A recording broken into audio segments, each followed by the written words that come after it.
everybody, welcome back to the NoRights Podcast. I'm your host, Ben, aka NoRights, and joining me this week, as per usual, my good buddy and co-host, Ian. How you doing, Ian? Ooh, me? Ooh, me? Also, joining us, as per usual nowadays, my twin brother and arch nemesis, Franklin. How you doing, Frank?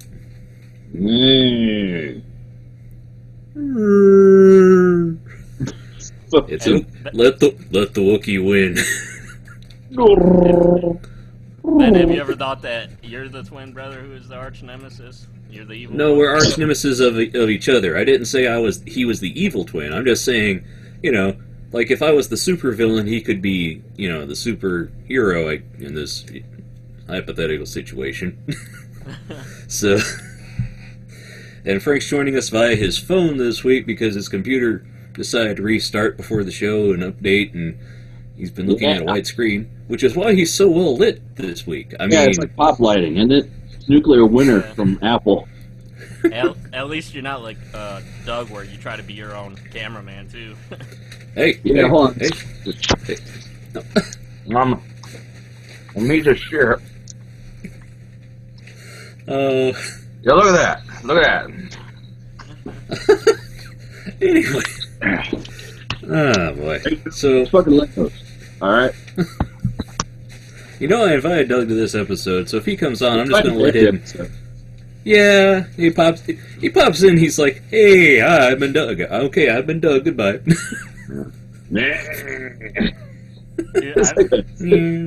I doubt It's like a shitty comet flying by.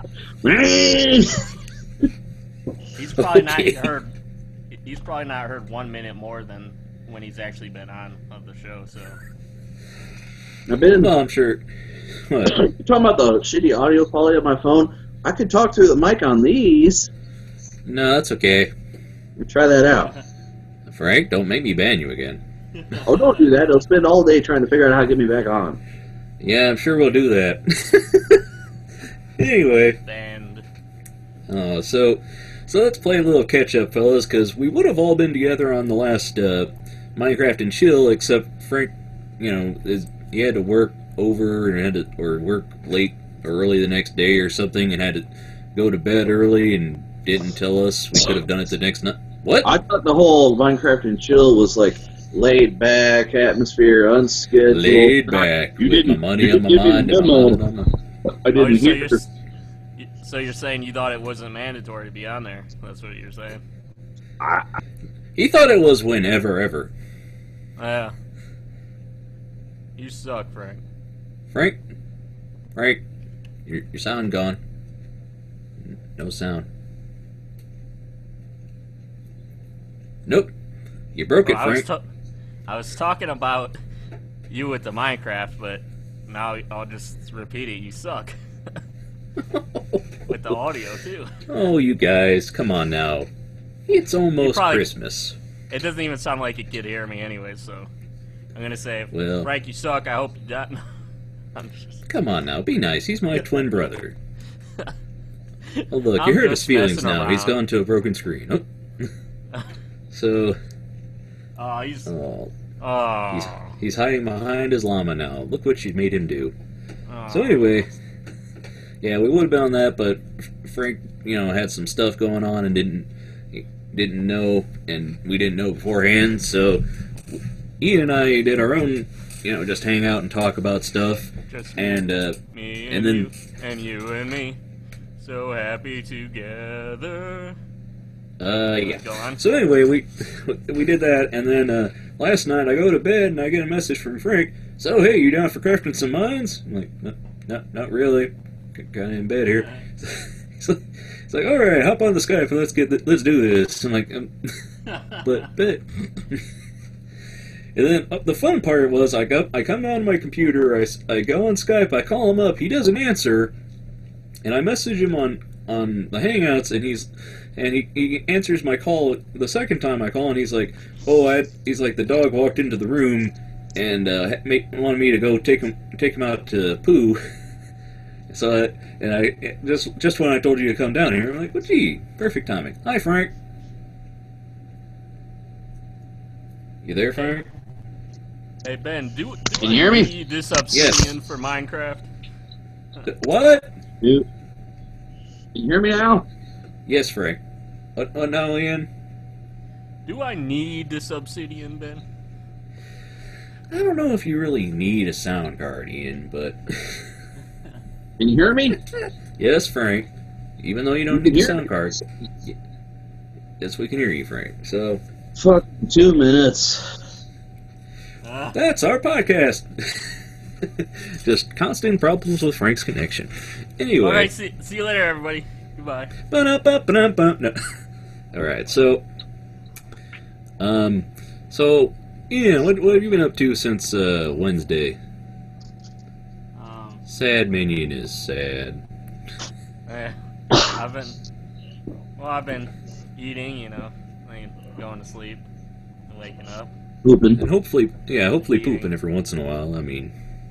I know if you haven't pooped, it's Wednesday. That's bad. Yeah, it probably would be, although I can't say that I do a daily duty all the time. Sometimes Really? You wouldn't it's a say... day. He's like, I can't do that. I do a do every day. Do. I do a good 5 a day. Is that bad? Yes, That it is, sounds Frank. bad, yeah. Yes, Okay. yes. There. What are you eating? A wicker swing set? Well, I mean, That's a Probably Dennis the Leary LA joke. Beast, he's drinking like oil and vegetable oil all the time. That's not good. well, it's not like, they're runny dumps or nothing. It's a good poop. Yeah, but you shouldn't have to do a good solid deuce like 5 times a day. You should get that through your system and then be able to do other stuff. It's like you've seen that commercial with the bladder leading you around. That's your bowels leading you around. It's not cool. I feel bad for you if you're like have to be on the road the whole day. No, not on the road all day. I once I get to work, I poop before I go to work. Now, I just realized Frank said he poops 5 times a day. Is that like the practice where you get the call to poop and there's just like the record playing and you have to go face towards the... I don't know where I was going with that, but I don't know either. Yeah. I get up in the morning, take a good shit. I drive to work. Depending on what I had for dinner the night before, sometimes I'll have to pull over and take another good shit. And then I'll go to work. And then once I get to the building, I'll take a good shit. Well, dude, he must not have like any rectal control, because like when I had that guy over to fix my tub I was telling you about, like I had to pace around for half an hour to take an explosive dump after that. Hold on, and then, like, I have good grip, I think. well, and then, like, that's hold on, nice. and then like later, I'll have to poop again. And then, first I'll take a good dump, and then right before I leave, I take one. Can we talk about something else? Yeah, I'm sure people are tuning in going, is this what we're talking about this week? This is really an intervention with Frank. Frank, you poop too much. Minecraft and poop. How about that? That's the next time. Anyway, so... I don't know. People are working. Anyway, so... But now, All right, so- seriously, I'm still trying to organize some of my media here, like my music and stuff. I've actually been trying to go through and put like a lot of cover art to the things, just so it's not like Yeah. a blank picture or something, Right. Yeah, that's a pet peeve of mine. It's not as satisfying as organizing like an album collection, because no one else can fucking see it unless they click through your iTunes library or something. Yeah. But yeah, I've set up many nights. Yeah, I recently updated my... I reset my NAS to a RAID 5, and I started backing up my media library. And I got all the movies and TV shows and crap I had stored on there tucked away. And I go to put my music in, and then I go through because I've got different folders and places, and I like, okay, put these podcasts over here, and then back these up. and they start copying, and then I come back, and then there's a message like, "Oh, this folder already exists. Would you like?" Hey, Doug. Stop! Well, it's now the two guys' phone calls. Oh man. Ladies and gentlemen, welcome to the Ambrose Society. Don't die, Frank. That's. So anyway. I don't even see Yeah. that. Hold on. Frank, Oh, hi, your Brett. cam started stuttering now too. So. Huh? Don't worry, I'll switch to my good one here. So. Hey, not to have any spoilers, but guess what, Doug? We're not doing the news today, so that should make you happy. Hey, you know what they say? Ian. You know this? No news with Ian is good news with Ian. Ba-da-da-da-da-da. Yeah, I mean, the main topic of today's show, we've got one article that's been making the rounds on the internet that I want to talk about because it's relevant and also it's a refreshing view of things, and I think we'd all have some opinions on it. Oh no. Oh no. I sent it to Ian before the show so he could read it. I also sent it to Frank, but is what he responded with when I asked him his thoughts. So Yeah. he didn't do the homework before this episode. But Hey, also, I'm gonna have to confess, Wait a second. I didn't get a chance to either. Wait a second. I have news. oh no.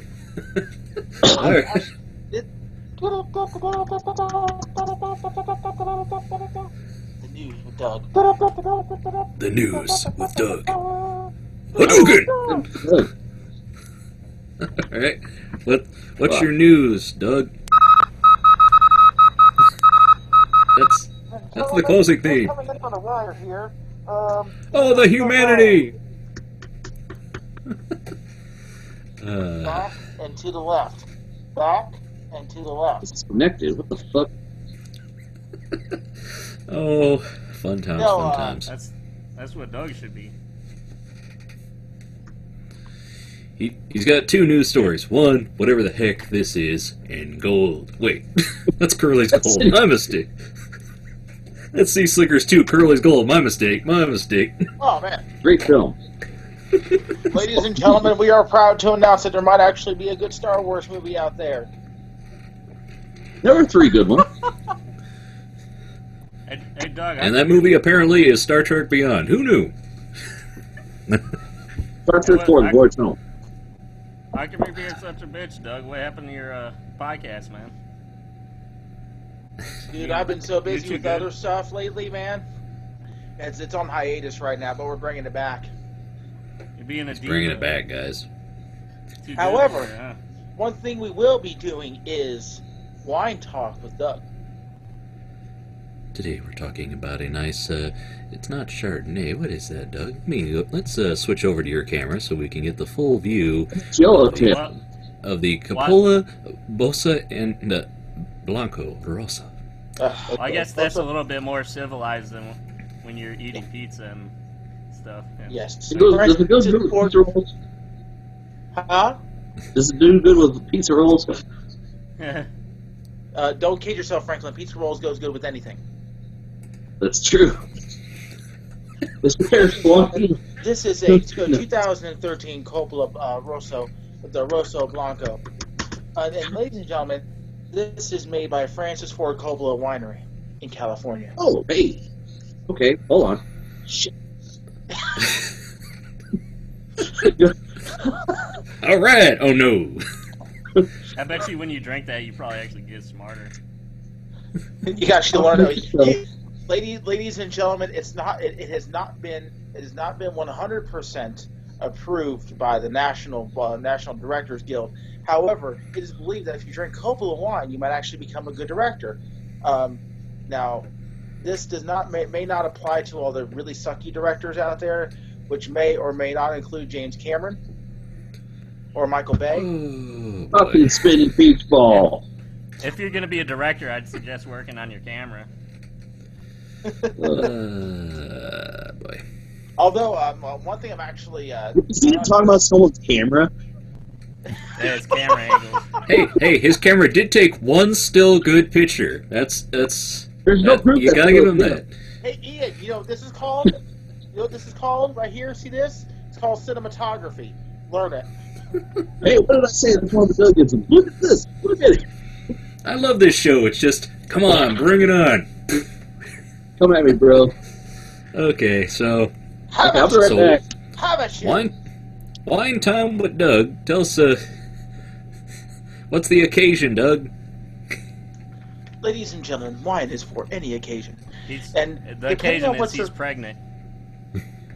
Your head is pregnant. Oh, guys. Come on now. Your chin is pregnant. What did he say? He said your chin was pregnant, which, Yeah. I mean, if that's true, then you had some reach there, so, you know, more power to you, I suppose. I mean... See, here's the thing. At least you can see my face in motion, you know? We need to get one of those mouth animators. Don't remind me. For Ian, so that his mouth just flaps, and it's like on South Park when they have Saddam Hussein go, "Hey guys." Yeah. Ladies and gentlemen, also on today's show, we will have Crush Reviews Black Dynamite. Okay. Dynamite. Is that for the PS4 or something? No. It's called a motion picture, Ian. Oh, it's a movie. It's a I had no idea what that is. I know in your day of turnstiles and I'm very surprised that you actually got your camera to do modified color photographs, because I know you can only do black and white since you're living in the dark ages. And I'm sure that your dial-up is just keeping up with this stream. But in today's society, we have these things called motion pictures.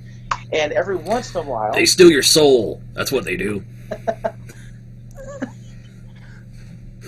mean, So anyway. That movie must not be that good. I haven't heard of it. I know. You haven't heard of couldn't get it Black on your Dynamite? There's an vaudeville animated stage, right? series about it. You couldn't get it on your vaudeville stage? Okay, so hi Franklin. Franklin? Franklin. Franklin. Right? Hey! All right. Hey! So, I'm back! Hey, Doug's doing kung fu or something. back. Hey, Franklin. Yeah. Hey, what do you think of this movie? What? Well, what do you think of this? Huh? I think, quiet, baby, you're gonna wake up the rest of the bitches. There you go.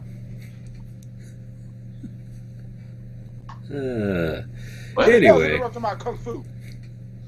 so let's do a little bit of catch up. Doug hasn't been on the show in the longest. I mean, Isn't it great? no, I'm saying like what you been up to, Doug? What you been This, that, whatever, writing, and figuring out story and writing. So hiding in your underground Oh. bunker and chugging whatever that is. Yeah, is that Is all that yours, cider? or are you gonna share that? I hope you don't. Oh, the Arizona. Is it the Arnold Palmer? Yep, Arnold Palmer, tea and half tea, iced tea, and half lemonade. Yeah. So, yeah, I'd lemonade and tea. That just, I don't get it. I like my peach tea, Lipton peach. None of this matters. Yeah. So anyway, okay, I'm glad you've been keeping busy. How about you, Franklin? You haven't been on the. You were on last week's podcast, but you weren't on Minecraft and Chill, and even Hold though on, we I'll know be right Doug, back. I'm cutting out on me. Okay. Well then, I guess next up we'll talk to Ian. What have you been up to this week, Ian? Not making money to buy a webcam, that's for damn sure. Oh boy. No, I'm trying to save up for a 3D printer, man. And then he will 3D print Doug right in his room, so he can talk to him. Hey, 3D printed Doug, how's it going? That's so I could practice my knife throwing. Oh, you guys. Get along. So... Yeah, you're like, just get married already. If you two want some time to just go... That's fine, but... yeah, I don't know. Yeah, I've been working on comics this... let's see, today did I work on any tomorrow? I mean, yesterday? I can't remember. Oh, Frank joins the call again. So now we have 2 Franks in the call. Not scary at all. Frank. Mind blown. It's like Inception. Hi. Hi, it's Frankception.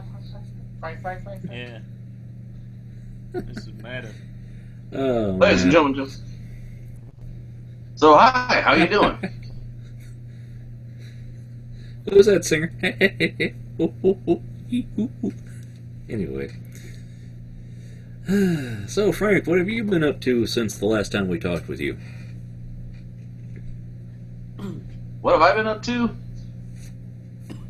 About 40 miles an hour. I hear when you get up to 88 miles, we're going to see some serious stuff. No, but you'll see some serious shit. Okay, then. That would be the muffler falling off its beater. Anyway. What kind of car do you got again, Judd? 2013 Chevy Sonic, baby. I have a Chevy 2. Not a Chevy 2 like a Nova.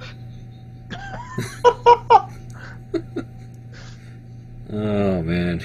So, anyway. Like I Doug's was saying... too busy to worry about cars, man. He's too busy working out and eating pizza. What the fuck is like... Something's running in the background slowing my shit down here. Where's my dashboard? Anyway, yeah, I've been working on comics. It's been slow going, but it's rewarding work. You know, when you care about the project. It's just I'm trying to move on to working on all the other awesome things I've been wanting to do, and also been trying to do just busy work that I need to be getting done. Like I was trying to, since I got that new phone, I've been trying to reset my old one so I can trade it in, and the battery no worky. I plug it in and it keeps thinking it's starting, but then it shows me a dead battery even when it's plugged in for all day. So yeah, gonna have to probably get that. Yeah, do something with that. What kind of phone? So anyway, it was an iPhone 5S. So yeah, I don't know. I don't know what was doing that. So yeah, I just wanted to trade it in before Christmas, but nope, that wasn't happening. So anyway, but yeah, I've been working on comics stuff. Got emails to get to. Got things to do, guys. But that's part of the fun we're going to be talking about on this show. We're going to look back at 2015, and we're going to look ahead at 2016. Teen. In the year 2016. We're gonna look back and be disappointed about how we didn't get some technologies that we were promised. Where's our hoverboards and not the Segways? Real hoverboards. They have hoverboards. They suck. That's what I said. Where's Ian's cam? You just want to see me, don't you? Who doesn't? I mean, look at this and then look at that. You know. Anyway. So anyway, he just wants to prove that you're a real person and not like a sock puppet with a you're not catfishing us. You mean that I'm not like an AI Borg or something? Yeah. Robot. Ladies and gentlemen, would you please buckle your seatbelts? It turns out that Ian is just an advanced algorithm. Yeah. Ian's just a collection of like movie Simone? receipts and yeah. Anyway. It's just. Did you see that movie then? I watched like half of it and I just quit caring. I mean, I mean, I don't know. I wanted to reference, I was debating Caprica, and then I was thinking, well, that guy who made Birdemic made a movie about a woman that had her consciousness on the internet, but then I realized, who's going to know that one? So, oh, well. Anyway, so, yeah, so what's the deal, everybody? Do you think we're all caught up with what everybody's been up to, and we want to move on to talking about the one article? Yes, Franklin? I didn't get to talk about me. Well, yeah, because you kept dropping, remember? A second. Yeah. Go ahead, Franklin, you have the floor. You had? Well, no, you really don't care, so I'm not going to tell you. Oh, don't be like that. He's probably starring on a one-man show on Broadway. This is the Franklin story. No, it's off Broadway. Is Hamilton on Broadway or off now? I don't think it's on, right? Off. Is? On. What the Who's fuck on is wrong with first? my damn computer? Oh, it's going to be one of those shows, isn't it? Anyway, so since Good we thing don't I got have a real news this computer. week. Yeah, I know, right? Okay, so here's the article that I linked to Ian and Frank, and they didn't bother to read. So I'll just tell every. We'll cram What? it in. Crunch time. We'll cram it in just like right before finals. Yeah. Oh man. Well, Ian, since you're the designated screen sharer, why don't you share it with the world? You're like, but no one's going to see my beautiful picture. I'm so proud of it. This was a lengthy article, I remember. I don't remember a whole lot of pictures, but... But No the wonder article... you didn't read it. It'll take time. I mean, we're getting words and echo. shit, man. Words and stuff, and like thoughts. No red rover, none of that. So anyway, it's called, let's see, Too Like to Fail, Get Rich or Die Vlogging, The Sad Economics of Internet Fame. So... I didn't sign up for this reading and shit. I know. It's alright, we'll get some sock puppets acted out for you, it'll be fun. But yeah, it's an article about... Okay.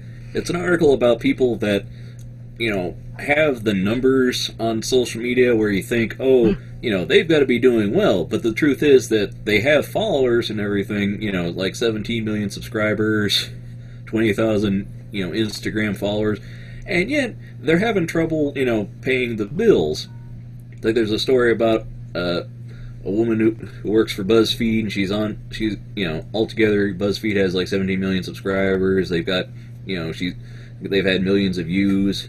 But the thing is, she was waitressing that evening, not celebrating, with her co-stars and everything, and people recognize her, and they're like, hey, is this a bit? And she's like, well, no, they talk about, let's see, she has, why would someone with 90,000 Instagram followers be serving brunch? And she's like, simple, because I need the money. As I started having more visibility on the internet, I had to scale back on serving people. Her wallet took the hit, and so did her pride. My coworkers would tell me a table of kids was freaking out about seeing me, and I'm like, what, am I going to say hi and take a picture in my work uniform? So, I mean, they have several examples of other people and musicians, and people, let's see, Rachel Whitehurst, whose beauty and sexuality vlog had 160,000 subscribers, was forced to quit her job at Starbucks because fans memorized her schedule. So, yeah. Yeah, how old is this chick? Is it safe to think she's hot? Well, I believe that's her picture in the thing. I mean, she's also done BuzzFeed videos, I believe. If she's the same person I'm thinking of, I haven't followed her YouTube channel. I've just seen her in BuzzFeed videos because there's an assortment of people in them. So, I mean, yeah. does hotness matter or not to this article, Ian? You're like, You know, I was going to care until I realized she was an Uggo, and then, you know, I just... Yeah, she's yeah. a girl. It's like, it was all systems go until it was like, oh, and it's like no systems go, bro. yeah.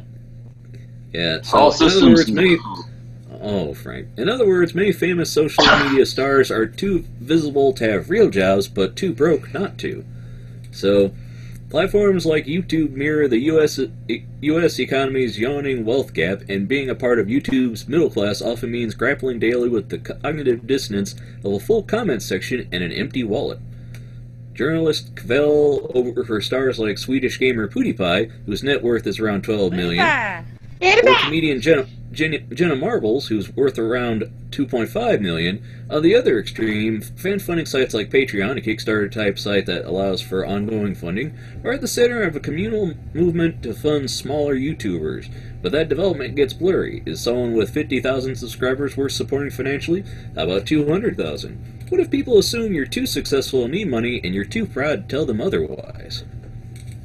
So, I mean, you should tell Doug about your Patreon you got going on. Maybe he'll support you. Yes, I want everyone on this show to be one of my patrons, by the way. So, what's that face, Doug? Like, I got a YouTube. If anything, I'll need a Patreon here pretty soon. Oh. Yes. But yeah, and that's where so after citing those other relevant cases, she brings up her own. She says she's 27 years old and has been building her online following for 10 years, beginning with Popular Live Journal, and then a couple years ago, after moving to Los Angeles, she made the transition from freelance writing to creating online video. The channel she has with her best friend, Allison Raskin, just between us, has more than 500,000 subscribers and a hungry fan base. We're a two-person video creation machine. When we're not producing and starring in a comedy sketch and advice show, we're writing the episodes, dealing with business contracts and deals, and running our company, Gallison LLC, which we registered officially about a month ago. But then she goes on to talk about how her partner had to cover a lot of the expenses of filming because she wasn't able to for a long time, and that when they do sponsored videos, that's when they've done like 3 videos, and the comments were already, enough with the sponsored ads. It's like, this is our 3rd sponsored video ever, and we've done like a year's worth of year's worth of free content. So, well, I think that's one thing that a lot of people kind of don't realize. I mean, being a YouTube guy myself, and making some like semi-constant content, is that you kind of, when you're doing the monetization, you kind of have to draw a line. Specifically on my end, the way I try to do it is, I mean, number one, any YouTuber out there who puts a non-skippable video ads is a bastard. You know, here's a 28-minute commercial for your 5-minute video. But it's happened. I mean, I've seen there's actually a couple of companies who actually put in full-scale hour-and-a-half commercials before people's YouTube videos. Like, you're a bastard, you know? But like on my end, I always try to do like the skippable video ads and like the banner ads at the bottom of the screen. Those tend to work the best for me for my ad revenue. And it's since having that option on YouTube to change the type of advertisements that you do, it's actually up my ad revenue, and I don't get as many hits as I did before. Well, kind of, sort of. I still get a lot of hits on my older videos and some on the new one. It's more just because I've kind of taken a step back in the last couple of months of making content. But I'm actually on pace to actually make my next $100 a little bit quicker than I did my first 100, which is nice. Mm-hmm. So, Yeah, well, I mean, that's another issue. Make sure you don't whitelist Doug. Oh boy.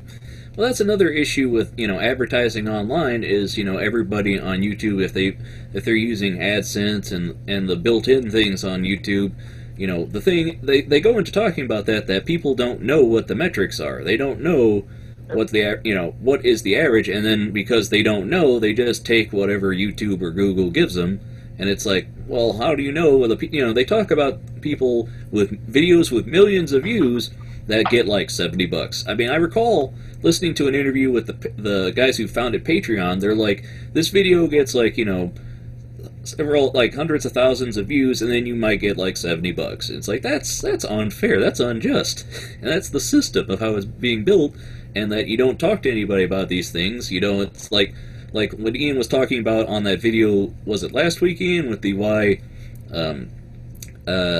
internships are illegal, because they don't, you don't talk about the price of what you make, and if you do talk about what you make, you can, other people, you know, people think that it's going to be, oh, you tell us what you make, oh, you make too much. It's going to be, hey boss, you're not paying me enough, this guy here is making more than I am.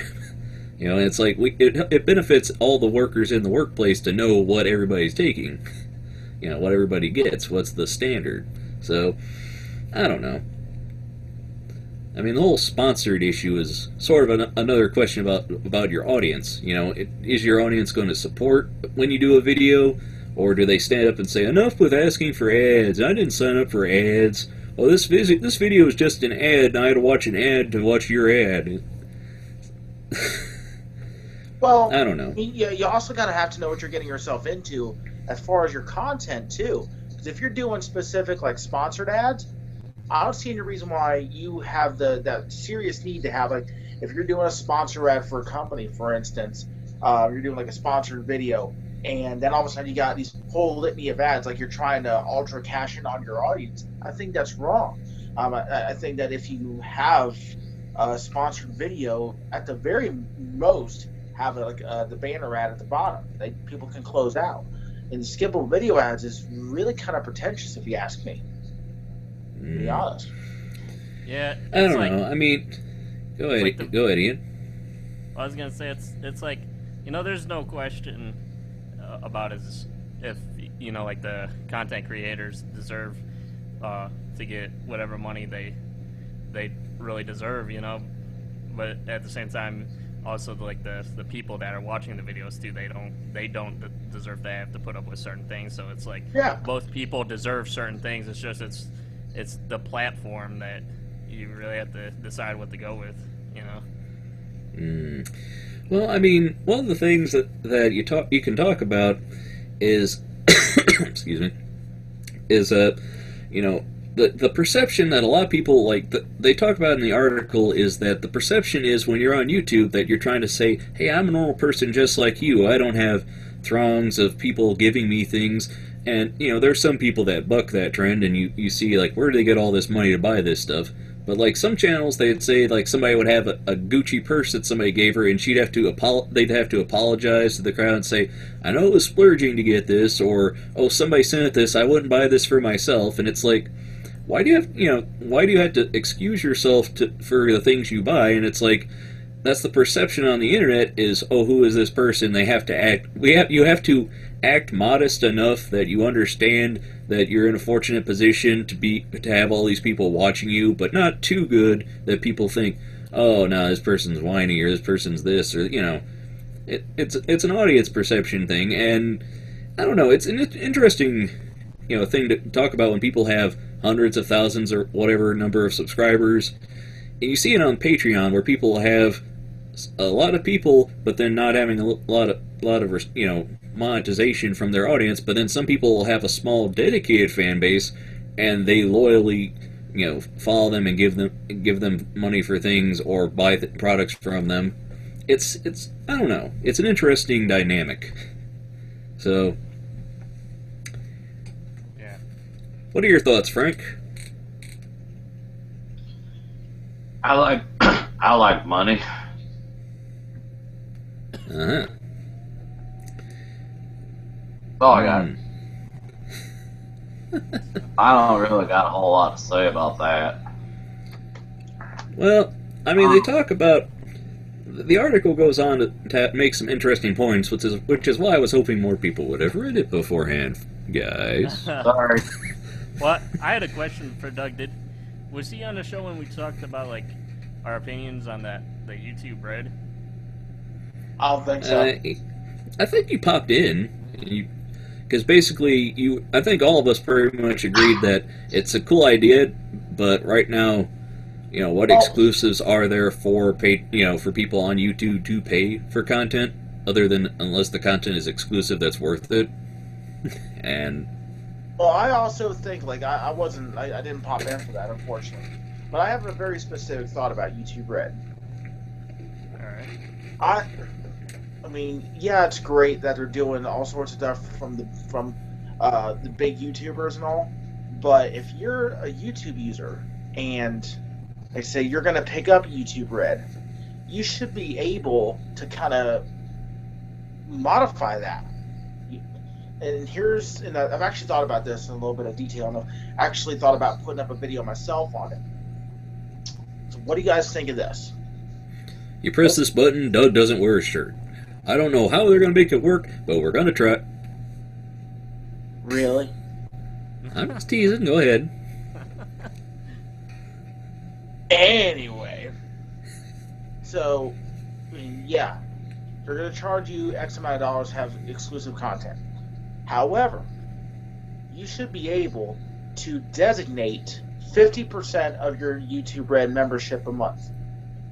And here's what I mean by that. You should be able to choose minimum of 1, maximum of 5. So it's what, $10 a month for YouTube Red, right? So maximum of 5, minimum of 1. Specific YouTuber that you want to send some of your money to. So, I mean, yeah, great. I get to watch PewDiePie and 45 new episodes of PewDiePie a week or whatever. But what about the smaller YouTubers?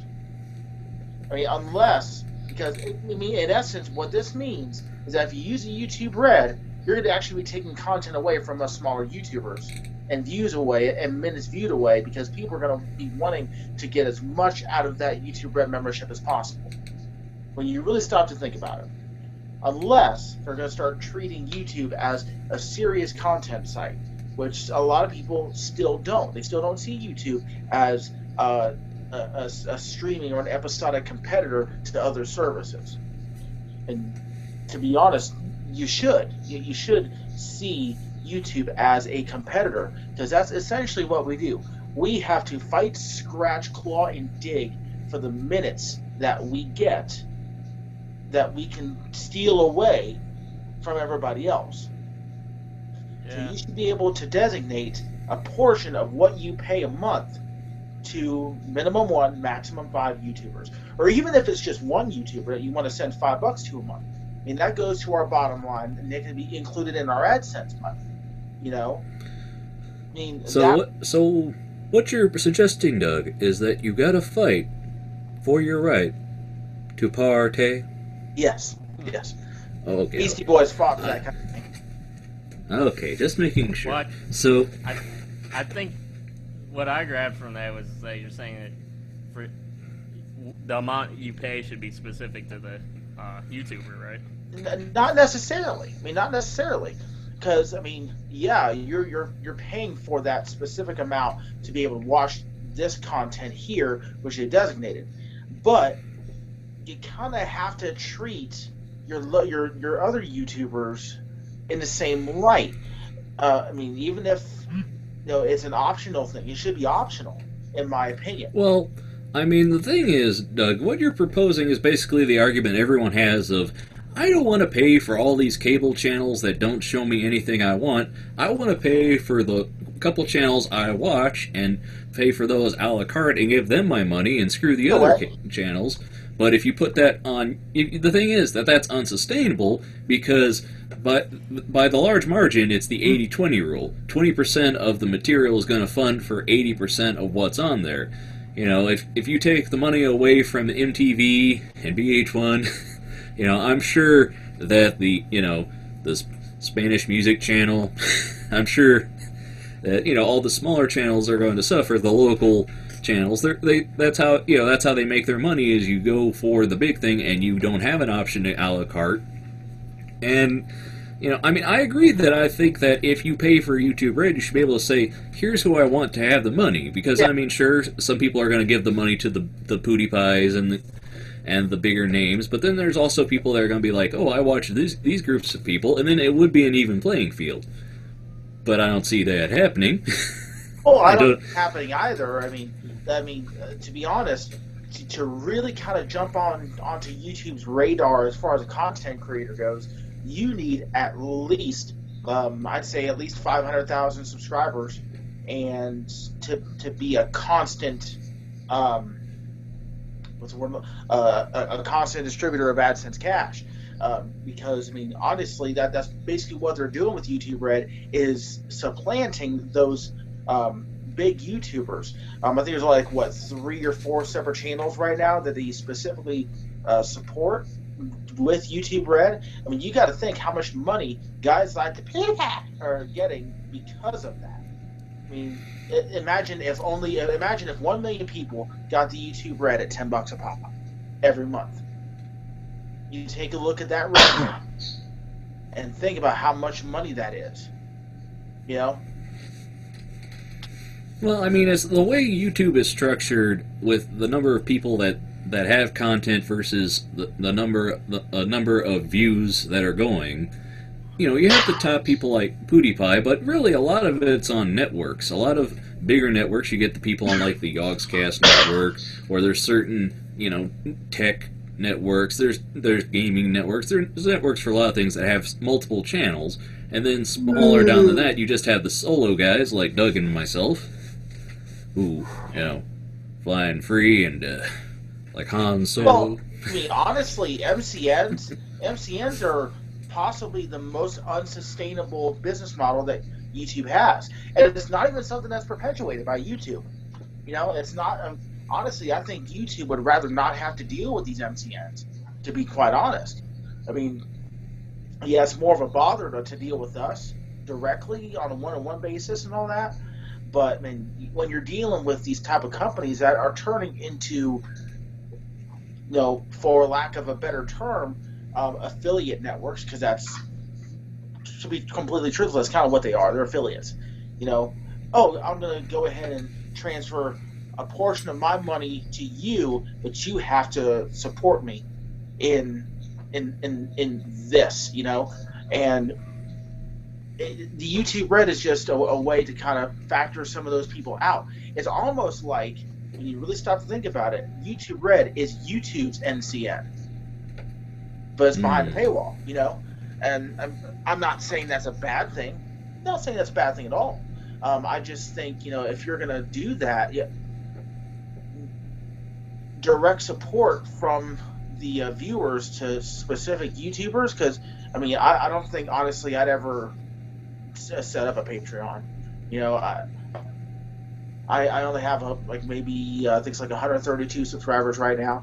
I've gone through some unconventional ways to get subscribers and get, you know, the channel out there and whatnot, but it's not this. I mean, it's not this kind of, you know, I have to do anything and everything to get my channel noticed type of thing, which maybe disservices me in the long run. Maybe I'll try to change my mind on that somewhere in the future. But doing something like, let me join the, you know, like the Ox Network or whatever it is, that does a disservice, in my opinion, to us. And number one, you're stealing my money. For what? For literally no money. Nothing. The more money we got, the more problems we have. I honestly, the people that I've seen online and the videos that I've seen from people who have been in multi-channel networks, it serves no purpose. It really serves no purpose, in my opinion. Well, it sounds like you're pretty much saying, hey, YouTube, go back and fix this. You need to reduce some of this. But would you say YouTube Red is pretty much like in a beta phase, or maybe even just an alpha phase, pretty much, as far as being, you know, like an end thing, you know? Well, like I said, I don't think YouTube Red is such a bad idea, because everyone's freaking out. Oh my goodness, now I'm going to pay for my content. It's going to end up making all of YouTube behind a paywall, blah, blah, blah, blah, blah. It's like, if they actually turn YouTube into a paywall-based service as a whole, they would kill the website. They would kill it. It'd be over. It'd be done. Everyone would be moving to Dailymotion to get their content. And, you know, I'd have to put my stuff up somewhere else because my views would drop to zero. I mean, what? That's the idea of YouTube. Is that, you know, you have free content. Though certain people get paid because of their partner status, and of course now they have the high tier, which would be the YouTube Red. I mean, honestly, I think they could have done a better way of telling people about it because everyone was freaking out. But well, my understanding of it is like $10 is sort of expensive to me just to have the ads go away. I mean, like, I don't think that there was actually that much else that's included with it as far as like extra content and stuff. Like usually you get with people's Patreons, they'll give you like early access and stuff for a lot of videos and bonus content. You know, like I think they could, for $10 they could definitely add some more shit in there, you know. Well, I think that'll probably be one of those things that they're going to let people do eventually. Now, they may contact other YouTubers and say, listen, you know, we want to invite you in the beta or, you know, the delta of the YouTube Red. We want you to make a whole other channel, which will be set up specifically through YouTube Red. And this is the kind of content that we currently are doing. Do you have any ideas on what you want to do? Like, for instance, if they had a specific gaming channel where there'd be, you know, all sorts of different stuff, and they contacted me, it's like, well, we know you don't do playthroughs, would you like to do a playthrough for us? And, oh, yeah, sure, no problem. And, you know, that'd be something I would definitely think about. But as a whole right now, I think they're just kind of testing the waters and seeing how people react to it. Some people would rather pay than deal with the ads. And, I mean, of course, Google's not going to tell us, you know, or Alphabet. Alphabet's not going to tell us that about what their plans are. But I honestly don't think they're going to turn this entire website into a paywall. It's not smart. It's unsustainable, extremely unsustainable to a fault, and it's just it will kill whatever momentum that the website has. It'll kill most of it. It'll be done. So you're saying YouTube Red is a tier of let me read off. tiers? Let me read off another part of the article that I think would have interesting discussion. If you have a million people waiting behind you for your job, being a social media star seems so fun, after all, then no one has to treat you well, said economist Jody N. Beggs, a lecturer at Northeastern University. She likened trying to get famous through social media to shelling out money for college. In each case, one suffers through hard work and zero to negative income in the hopes of a later payout. The difference, Beggs says, is that YouTube is more accessible because there's no admissions committee. The technical term for this is the Dunning-Kruger effect, where unskilled individuals believe themselves to be more adept than they are. It's not unsurprising that the failure rate on YouTube would be higher because people aren't good judges of their own abilities, Beggs said.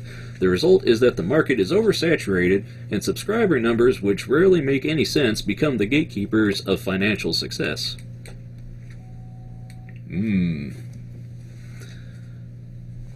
What are your guys' thoughts on that? That's kind of ridiculous. Oh, really, Doug? Yes, that's ridiculous. To sit there and talk about failure rates as it pertains to a YouTube channel, that's assuming every single person who gets on YouTube intends on turning it into their job. And that couldn't be further from the truth. Well, no, that's not what it's saying, though. I see that as more of, you know, that old saying of, you know, 50% of all new businesses fail within 5 years, and I'm sure the majority of new YouTube channels don't become big successes. Even the people that think they know what they're doing. Well, once again, but she's also talking about social network fame and monetizing what you do. And that's making an assumption that is incorrect. She seems to think that, you know, the amount of new YouTube accounts that are set up every day has a shifting effect towards the success of a YouTube channel. There's a lot of people out there that only use YouTube to put up certain memories and have a backlog, or just to have a little bit of fun. I don't see. Yeah, but Doug, you can't argue with the fact that the number of people that are successful YouTubers versus the number of people that have tried is staggeringly different. I mean, you can't argue that that's an unrealistic assumption to make. But as far as an unrealistic assumption is, that is still, I mean, without the actual numbers, polling every single YouTuber and saying, are you looking to turn your channel into a thriving business? Is this going to be your only modicum of income at one point as you intend it to be? And I honestly would think that if you do that survey, the numbers will be surprising. There are so many businesses and so many things out there that only use it as a supplemental form. The thing is, Doug, I would see a number of people that you would say, oh, of course, that they see that as their business. They're popular and successful, and it turns out, no, this part of YouTube is only part of our business strategy. I don't think it's the way you're seeing it. I don't. Well, there's, almost every single big YouTube channel that I follow is only a subdivision of a certain family. A lot of the fitness channels that I follow is a subdivision of that personality's business, and a lot of what their business is like, say, for instance, I'll put in perspective for it. I follow a lot of fitness channels, things like the Tiger Fitness and Rich Piana's 5%, and Jason Blaha's Juggernaut Fitness. All three of those channels, they get hundreds of thousands of views, and sometimes can skirt the line of actually going like 500,000 in different cases. But it's only a very small piece of their overlying business, which is like personal training or selling supplements or, being a fitness personality. It's not their main line of money, and they'll sit there and admit it to you. You stop and think about it for just a sec. I mean, you can pull up 47, 50 YouTubers, and maybe 10 of them are going to be approaching business status. And the other, 40, 50, or 40 of them are going to be, oh, well, I do this for fun. I just happen to get a lot of views. Mm-hmm. Yeah. Well, then what's like the synopsis pretty much of this article is that they're pretty much just saying that, hey, it's a shame that money and fame don't go hand in hand all the time. No, I think the synopsis of it is it's more of a more realistic look at how things go, because there's the wealth divide and the expectation divide. Is that you could have you could have thousands of subscribers, you can have millions of views on videos, and yet still not be making comparably small. It's a matter of how you manage to optimize your the conversion, I guess is the technical term for it, where you get your audience. The standard idea, as it's been passed around the internet for a while, is it 1,000 or 10,000 true fans, where if you could get each of those fans to give you the equivalent of $100 a year, you'd be able to have a sustainable living. You're right there, Frank. You're making a face. No, I was checking something else out. I'll show you later. Okay. Anyway. But it is true. Like, no matter how hard you try, like, even if you are really famous, a lot of people just can't seem to make money. Well, Money. the argument is, like, a lot of people have the concept in their mind of, oh, remember the rock stars in the 70s and the guys with their own personal jets, and the people, they're like, oh, there's that money from the Bill Gates money, or there's that, other famous person who has a lot of money, that, that Jay-Z and Beyonce money. And it's like, there's no one silver lining and no one magical payout. There's a lot of endorsements, a lot of deals, a lot of things you have to work at with those. You have a good YouTube audience, and you parlay that into getting people to subscribe to the thing that you happen to be selling, or maybe they like the way you talk about a certain thing, so you make an e-course for it, or an e-book, or you get your name out in a certain way. There's a lot of things, the whole idea of if you have one strain of revenue, well, one algorithm change can totally sink your ship. We talked about this on the podcast before, of animators who were, making a pretty good living for a little while in like 2012, and then the Reply Girl thing happened, and YouTube changed their algorithm to be instead of, number of views based, it was based more on minutes watched and minutes that you keep people on YouTube. And if people watch a short animation, they come to that, they watch it, and they leave. So it immediately sunk the animators market on YouTube. So, well, do you think generally people are better at making, are not as good at making money when they get famous first versus the people that get rich first? Well, I mean, there's a line and a distinction, I think, to say that fame does not equal rich in money. Yeah. Yeah. So and that's kind of the point of the article, because there's people, I know that guy, he's on that one YouTube. It's like, yeah, and he's working at, he's working, serving brunch. So. Well, usually people that get famous first without earning a whole lot of money, usually it happens by mistake. Like they probably don't. People that get famous probably don't work as hard, versus people that have worked hard to make the money first, and then the fame comes with that.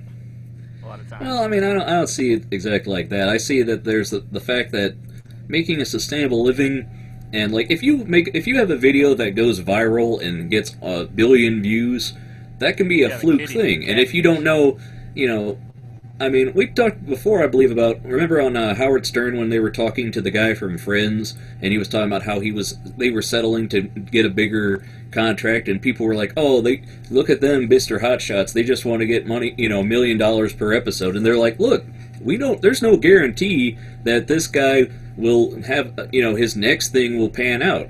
It's like, if people are making the money, there's no reason for him not to get his fair deal and his fair shake to say, I want as much as everyone else on the crew. I'm not going to sit and go, that's fine, I'll just take a small percentage and then I'll just go to my next thing. It's like, no, he doesn't know he doesn't know if his next project's going to be as big as this, and he needs to take all the opportunity and advantages that he has right now to sink into it. And it's like, that's kind of the thing, is like, if you just have a sudden, viral success, it's like, you can do that, but there's no guarantee that you made bank off of it to sustain yourself, and then people are sick of hearing you with your next thing. I mean, what? The phrase one-hit wonder is a thing for a reason. Well, I just feel bad for people that work really hard and don't get really anywhere or get like a whole lot of fame versus the people that just happen by accident, Well, I think there's something to be said, too. I mean, you can have someone who's making content until the cows come home, but you also have to make worthwhile. No. You can sit there and make your vlog every day, and it could be a vlog talking about how much you read, and just going through 47 books that you just read.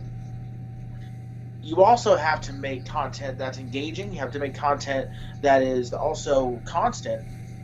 In most cases, the successful YouTubers will either have a single upload schedule, have a daily upload schedule, or have an offset upload schedule. And basically what that is, you either have someone who does specifically one video a week or one video so often, like Epic Rap Battles of History. Someone who does one upload a day in the case of, BF versus GF, which is like a prank channel and a daily vlog channel, or something like Onision, who does satire. And then you have offset upload channels, but it's also expected, where, Jack's Films will do, Yais every day. However, you'll have, Your Grammar Sucks every Friday or every other Friday or something like that. If you have one of those types of content pieces on your YouTube channel, you have to understand that you have to go by that content, and the content has to be good. You can sit there, have the best production value, spend $500 on a camera, get yourself the best little lighting fixtures that you can, but if your content sucks, yeah, you worked hard for it, but you don't deserve to get the views or get the monetary output. One thing I also noticed too is everyone talks about, you have 20,000 Instagram followers. I mean, okay, having a very large Instagram follower base is fantastic. Yay, you have 20,000 Instagram followers. Is Instagram monetized? Do they pay per click? Do they pay per follower? Are you pushing out a product to go along with your Instagram? Are you sponsored by someone where you have on their T-shirt, or you're taking their product, or you're wearing a cap for that? Instagram followers is, in my opinion, unless there's some sort of monetary version of it, which I haven't seen, where's the monetary value in that? Yeah, you got 50,000, you got 2 million Twitter followers. Where are they going? Yeah. What are they doing? Well, Doug, let me ask you, what to you makes good content? Like you said, engaging, because I'm sure we all can agree that, just because it's popular doesn't make it mean that doesn't equal good, right? Well, it also depends on you have to gauge the watching tastes. I mean, there are tons of people out there who consider Onision to be crass and vile, but he still has multiple channels that pull in hundreds of thousands of views and enjoy that kind of satire. But like, say, for instance, you also have to make sure that the content that you're pulling is in line with the other channels that you're competing against. Like, say, for instance, like the person that is in the article, does like makeup tutorials and stuff like that. I think he said. Do you know how many makeup tutorial channels are out there? Do you know what kind of makeup tutorial channels are out there too? Because there's a ton of them that will do specific styles and specific the things that are in style. If you have a makeup tutorial channel that's doing makeup tutorials from 2003, but they're not in style anymore, or if you're reviewing bad games like the Angry Video Game Nerd does, you're now biting somebody else's style, and you're less likely to get viewers, even though your production value may be better than his. There's a ton of people out there who's like, well, I'm going to jump on this, but try to ride someone else's wave.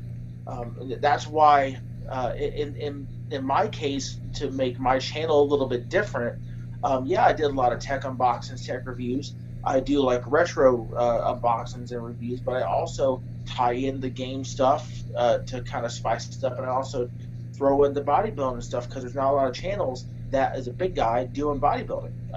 At least I haven't seen them. That's why that's how I tend to keep my perspective fresh. I try to run my channel as professionally as possible, but still having kind of like the everyman view, and the guy who can only afford maybe a game a month or a game every couple of months. I'm not a guy who works for IGN or works for Kotaku or Nerdist and can sit there and sip on a latte 24/7 telling you about the next game that comes up, or like a product that in the case of like bodybuilding products. You think a regular person who's working by the place I'm working at, like Walmart, you're making your bills, but you can't spend a lot on supplements. Yeah. You can't drop $60 a pop for a tub of protein or $100 for this supplement or that supplement. You have to know what's going to be good for your pocketbook, and that's why I do a lot of stuff I do, and but that's just kind of comparing what I do to people who have channels like mine. That's how I. Welcome to YouTube Talk with Ben and Doug. And now Frank's in his red period. Why don't you tell us your thoughts, Franklin? You've been oddly quiet this episode. Yeah, Frankie. Are you sitting there playing more Minecraft? No. I remember it boogers out when I do this thing. This thing, that thing, this other thing. So. Yeah, that's why when I play it with you, I Skype, because Hangouts blows ass with any games I have. Well, an interesting point that a number of content creators that I follow and know online is that they say that having good content isn't really enough anymore, because there's a sea of people putting content out there, and you have to make yours. You have to make yours easy to find with tagging and SEO and all that fun stuff. You have to be able to put yours in places will look, because if we were sharing this hangout on MySpace, Let's link it on Friendster, guys. What do you think? You think that's our answer? So, you need to make it where people can see it, and you need to give, things like, I try to put thumbnails up when I can. I try to link videos that embed the video in. It's like you need to be able to put stuff out there in front of people, because otherwise, people don't know your schedule. Like, I was talking with Ian on the podcast, and he was like, "Oh, hey, that email list thing you're doing, why'd you stop doing that?" And I said, I haven't. I just haven't been promoting it, because it's like I've been buried under 1,000 other things to do, and I don't know how exactly I want to promote it. And yeah, that's another thing I need to work on in the oncoming year. So I had a question for Doug, actually. What is your, because we talked about it before, like, what do you think about, like, sponsored content? Like, I think Linus Tech Tips, he does it really good, where he does reviews where, like, you can't even tell the difference between, like, his content and, like, an ad that he does, because, like, that what he promotes is, like, what you go there to watch, pretty much, which is to find out about, like, technology and, like, graphics cards, computer components and stuff, Well, once again, sponsored content isn't a bad thing, but I'm very much on the bandwagon that if you have a sponsored content, you need to tell the people that it's sponsored content. Machinima already got busted for doing that from I think it's the SEC earlier this year for no, it wasn't this year, it was a couple years ago, for having content and having deals with it was Machinima. Basically, Microsoft cut a deal with them to feature Xbox products, but they were not supposed to tell the public that it was sponsored by Xbox. And that's all they did was Xbox stuff, and Xbox stuff for like a month. And somebody outed them, and they got caught. That's why I tend to be upfront. Like my deal with Fireline Strong Supplements. Anytime I'm doing anything related to Fireline on my channel, I always preface the entire thing. I tell them, like for instance, my intro is normally, "What's up, everybody? After that's Crush back here with you." It's something akin to that. But then I'll also, put my real name on the video and then follow it by Fireline Strong Athlete. Because I'm a brand athlete. I'm not a fully sponsored athlete. I'm just a brand athlete. So, then, it's like, well, if you go to Fireline Strong, you'll get 20% off by using my promo code. There you go. Yeah. There's my product plug. There is my, knowledge that it's a sponsored content video, because technically it is, since I'm technically going to be on their payroll, because I get a kickback from every time somebody uses that promo code. But it's a product that you really believe in, and like my problem with ads in general is that I love to hear about technology and products. I like buying stuff myself. It's just I only want to have to hear about like what I'm interested in at that particular time. Mm-hmm. I don't want to be I don't want to be looking for like a graphics card and then get an ad for like an Audi or something. Well, and that's the thing though too, is that sponsored content isn't really horrible as long as it's up front. I mean, the ads that you get, they're getting actually better at putting advertisements on videos that are prevalent to what's in the video. They're not the best at it. The algorithm isn't there yet, but I'm seeing more and more of channels that have specific content, and the ad that's before the video, which is like a skippable ad, have it actually be related to what you're watching, which is nice. Like I said, it's not there, especially on the mobile and like the streaming boxes. Like one of the guys I follow on YouTube is called Bro Science. It's basically a humor channel based on the bro, the regular everyday. Well, yeah, the bro, like hey man, what's up, bro? One of his jokes is, the only thing you should be worried about is 3 things. Set up. Was it running, cycling, and swimming? running through hose, cycling pre-workout, and swimming in pussy. Obviously, it's a bro thing. But every single video, like, 'cause I watch it on my Apple TV, every single damn video, unless he's sponsored by it or whatever, is a Smirnoff commercial.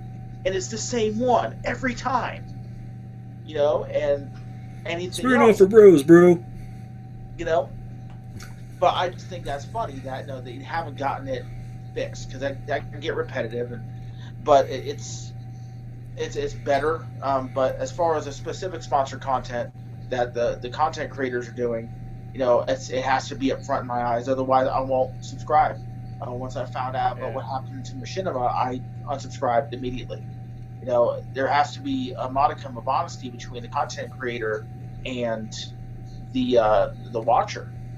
I mean, how can any person who is pulling up YouTube going to trust you if you're going to try to deceive them? And that's deception in my eyes. That really is deception. There is no damn reason why somebody should do that to the public like that. Well, have you watched the new South Park episodes about where they're making fun of sponsored content, and they're saying, "Oh yeah, the ads have evolved. They're like an AI Borgs, and you can't even tell the difference between the video and the ad, and they're taking over." Buy my shit, buy my shit. Okay. So, Franklin, what you doing there? Oh, just looking at shit on Steam.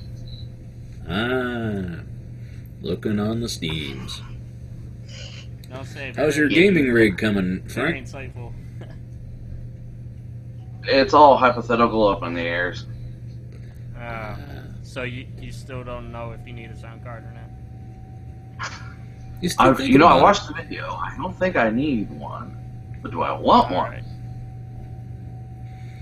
it? Well, Frank, you were talking about you want options to stream your content and whatnot. It's like, are you looking at doing a YouTube thing more, Franklin? Well, I've looked into YouTube's gaming reboot that they did, because they had a launch initially that, and the new one's a little better. Still looks like Twitch has the edge on the layout, though. I mean, what?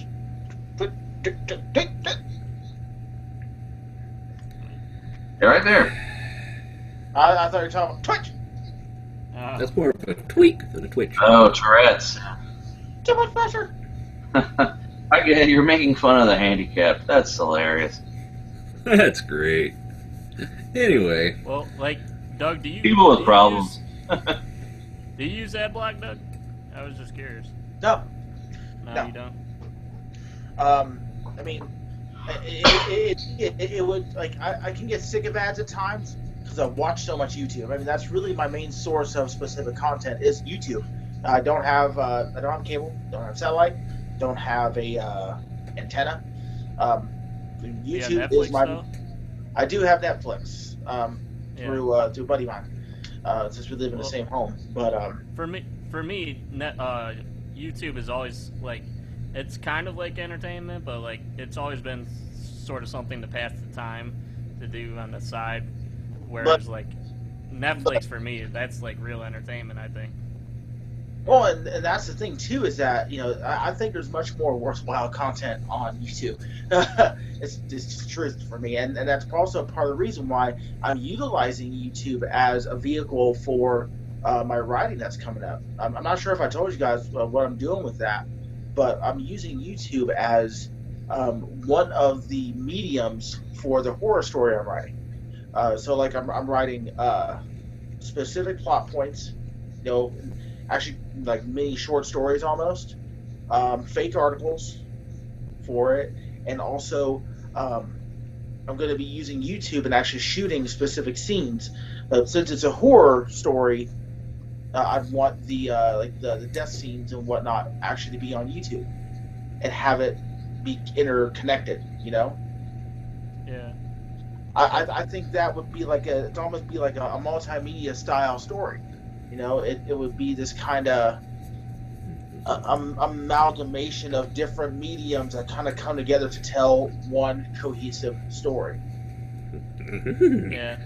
Well, like, I mean, I have to admit, I do use AdBlock, but just on a computer, and it doesn't work for me on the tablet for some reason. So, like, I watch most of the YouTube on the tablet anyways. But, like, I remember there used to be one thing I think would be good I should probably think about using is, I remember before I started using AdBlock, there was this plugin for Firefox that you could get where it technically, the owner, when you use it, the content creator still got the AdSense, but all it did was it muted the video and blacked it out and just did like a timer or whatever.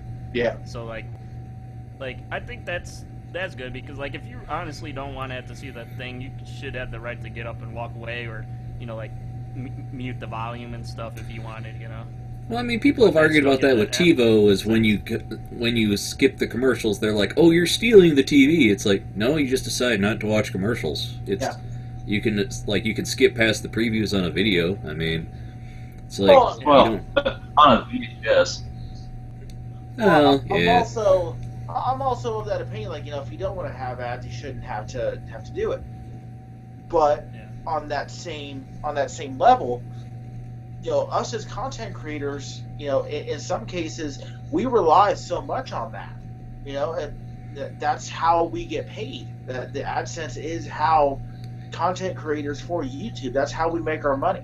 And in many cases, that's the only way that you can get content. If you have a gaming channel, and we're getting tons and tons of views, but the AdSense is really where the money's coming from. I mean, they are paying out on costs and whatnot, but they're also, if you actually go into your metrics and whatnot, it's about an ad integration and ad engagement too, and that's a real big part of how it goes. I mean, you can't expect to pay out $60 every week for a game if that's kind of like you can't afford to drop $60+ a week on games and run a complete network of servers if you have to have a server backup or whatever you're running. Well, the newest games, like if you want to do like older games, that's always a lot cheaper too. Well, I mean, I think an important, thing to bring up alongside the issue of ad blocking and stuff like that is that ad revenue has really taken a dive. Basically, being a person, I've been doing webcomics since 2002. I've been following that scene as it's had its spike in ad revenue for a little bit, and then like a certain network will stop taking webcomics, and all of a sudden all the money will fall out. And ad revenue, people used to make their money from t-shirt sales for a long time, and now they're not, those are having issues too. And ad revenue as the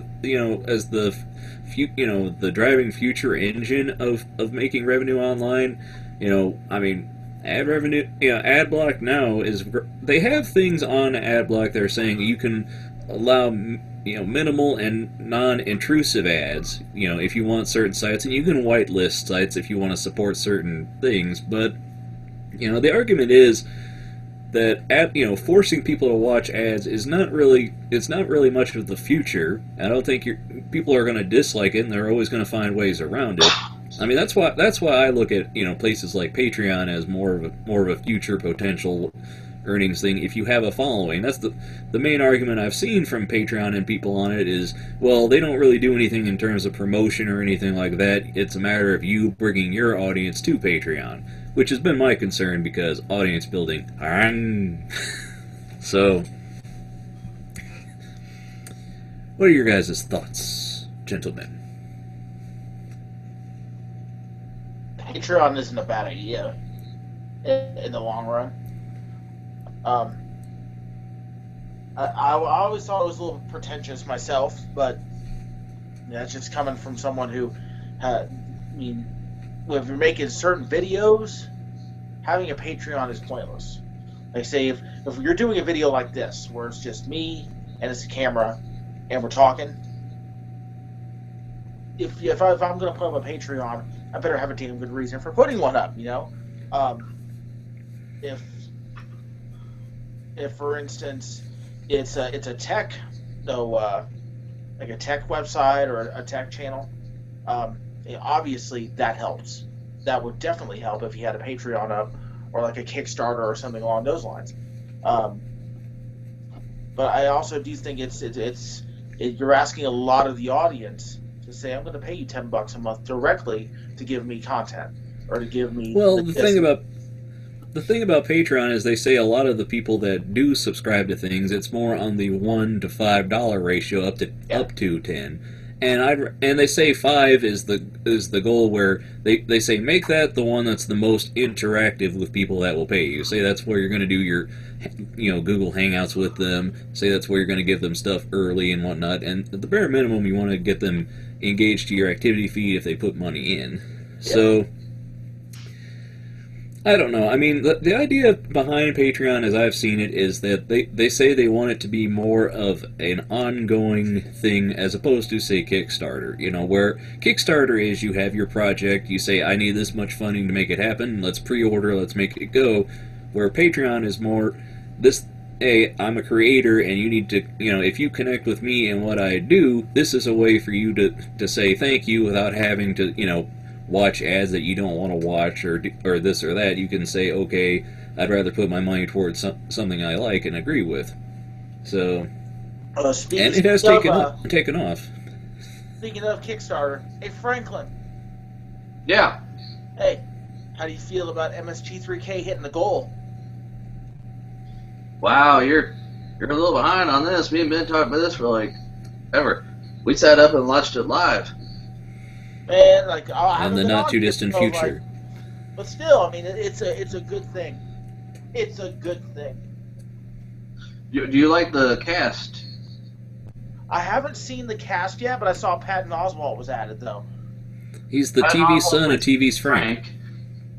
And the voices for Crow and Servo, I'm digging. I've always been a Jonah Ray fan, and I mean, come on now. It's crazy. And then you got Felicia Day as one of the mans. I was like, man, I'm looking forward to it. I try to see if it's going to be on TV or online only, but there's so much content to read, I just got disinterested. I walked away. Reading stuff without pictures. All right. I know. Yeah, that's a lot of reading to do. I'm not on the toilet. Well, But, I mean, she talks. no, I'm excited.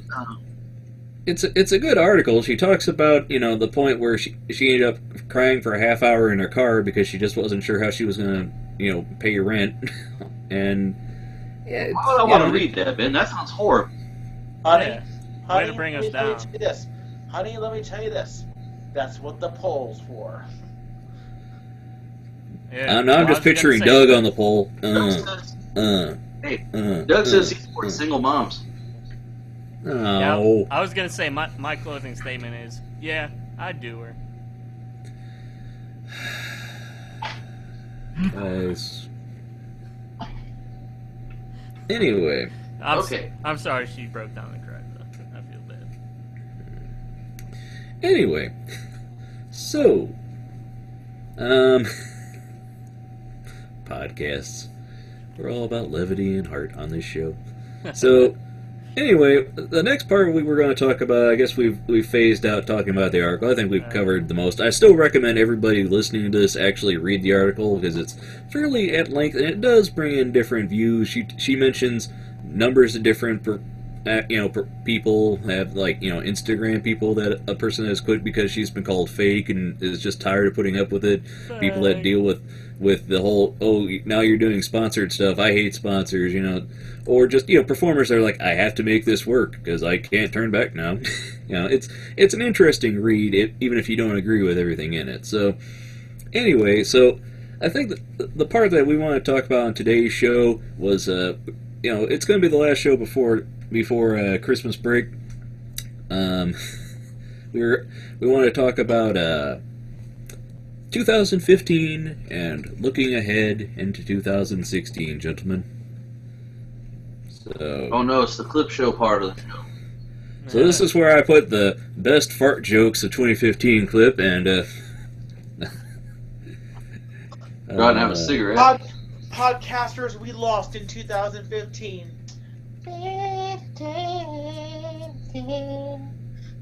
Oh man. So Or a little for the homies that ain't here no more. well, let's start with Ian. Let me just go back to my beautiful face, because can't deny the people mind all this. Oh, But, this right here is the moneymaker, okay? Hey, I already threw up in my mouth from Ben. I don't need you to.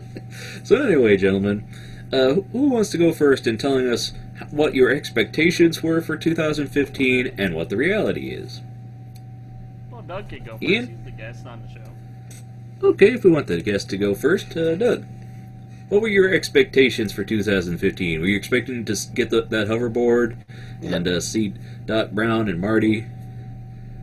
No. I really All right. in the way of specific expectations. You know, you have to go through life without many expectations, otherwise you're going to be disappointed. You know, I mean, I could have had the expectation that Ian was going to buy a webcam, and unfortunately that was not met. I had expectations that Franklin was going to shave the sideburns, and unfortunately that didn't happen. Yeah, Why would you ever expect that's a that? big His wife bummer. likes the sideburns. Right That they are around until she decides no more burns. Yeah. So I mean, not really any expectations, you know.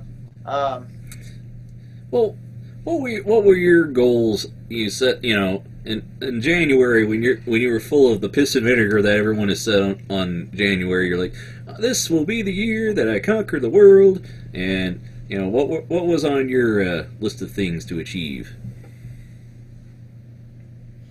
I really didn't have an achievement list. I always have one goal. For every year, Pinky. I always Or have the one world. goal. Do. I always have one goal in life. That's destroy everything I touch. So I've achieved that. No. What is best in life? Crush your enemies, see them driven before you, and hear the lamentation of their women. Anyway, Well, Doug, weren't you a manager like at the beginning of the year, and now you're not? You said. yeah, I'm not anymore. However, you know, You got rid of the headache, Ian. Yeah. okay. Well, see, here's the thing: is that I mean, everyone says, well, you step down. It's like, yeah, I step down. However, there's things you can learn from doing things, and I mean, some people are like, well, that's a failure. Like, I don't see it as a failure. You know, it was a specific experiment that had a less than stellar ending in a lot of people's minds, but I learned a lot. Well, was it your choice, if I may Yeah, ask? it was my choice. Okay. You know, it was my choice to take it. It was also my choice to step away. But you also learn from situations like that, especially in business. And that's the one thing that most people kind of don't realize is that you can sit there and have a beaten brow about a specific situation, or you can say, you know what, I had to go, did better than a lot of people have in that position before. Some factors don't work in your favor, but you know what? You did the best that you could. I came out of it with a lot more respect out of people than they had for me before I took it over, because a lot of people did not see me as a manager at all. They didn't see me in any way as manager worthy or able to take on any type of a heavy burden as my department is. I came out of that with a lot more respect off of people that thought almost nothing of me beforehand, and that's one thing that always stuck with me is one thing that Brett the Hitman Hart said in the interview once, and it actually hit me really hard in the head. It's called I'm not greedy for money, I'm greedy for respect. So now I may not be a manager anymore, but I have the respect of a lot of people who otherwise did not have it beforehand. And people who seem to or at some point seem to think that I kind of over exaggerate my abilities. they know that I didn't over-exaggerate my abilities. And to the point now that I kind of crack jokes about it because when I stepped down, they actually got 2 people to take my place because I was doing the work of 2 people, and Yeah. Doug is secretly 2 people, guys. I mean, he's wearing that trench coat, and they're gonna pop out. Seriously though, I achieved a lot more in that aspect than I did beforehand. I have much more intricate knowledge of how to be a better manager should I ever attempt to do that again. I mean, even to the point now that the people above me, even though they recommended that I step away, I was like, you know what? It was my 3rd management position. The other 2 were just an interim, and this one was more the permanent one. But I know what I can do. I know what my limitations are. I know what my abilities are, and the worst thing that you can do in a calendar year is come away less of a person than what you started. Yeah. And that I can honestly say did not happen. Well, do you mind sharing like the main reason? Was it just like too much? Was it just too crazy for you in your life? And there was a very large issue where we had a bunch of people in the department that didn't know a lot and did not want to know, did not want to learn.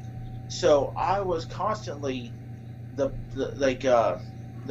customer face. I'm constantly doing the work of other people while putting off the work I had set for myself. Because I have one simple philosophy when it comes to working in retail. You do everything within your power on any logical and agreeable and what's the word I'm looking for? Moral level to assist that customer.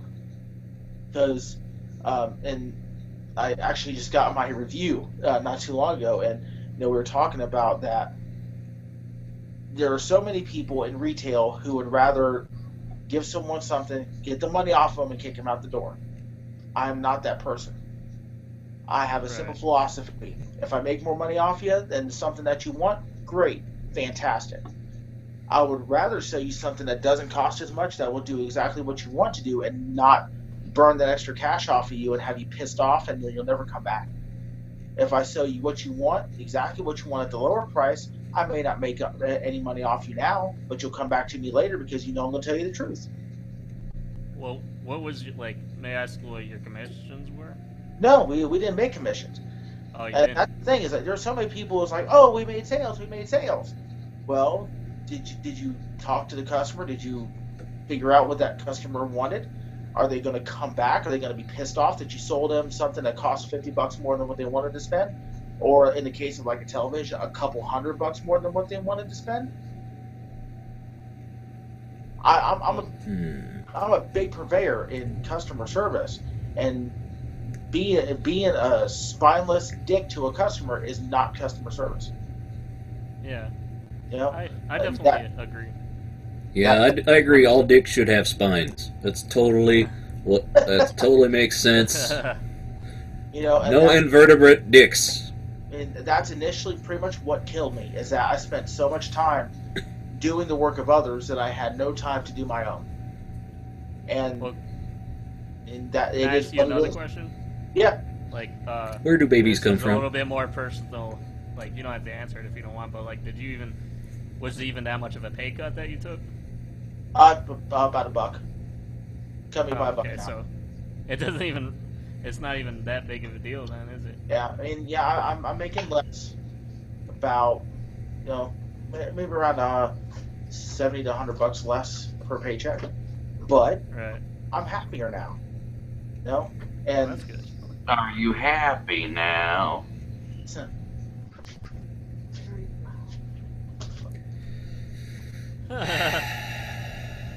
You've disappointed his wife now, Frank. Look what you've done. Look what you've done. Yeah. What'd I do? You ruined things, Frank. Yeah, thanks a lot, Frankie. Thanks, Frank. We're canceling Christmas now, Frank, all because of you. Bad, Frankie. Bad. Well, anyway. Always. So, So anyway, did we want to ask about your 2016 plans, or should we move on to talk to other people's 2015 and then talk about 2016 on the second time around? What do you guys want to do? Well, like, you say you really don't have any, you didn't really have like a list or whatever, like, could you at least say where you think you're going to be, like, by the end of the next year? I'd like to be back in another management position of some sort. You know, Okay. whether it be at my current employer or otherwise. Just in standard, better off than I was on every level. You know. All right. Well, hopefully that'll happen for you, buddy. I break walls down like Jericho. You know what I'm saying? Yeah. Okay. You should get there. Nobody knows what you're saying. Now let's move on to Frank's dungeon. Why don't you tell us, Frank, when you started out 2015, what were your plans and how things were met?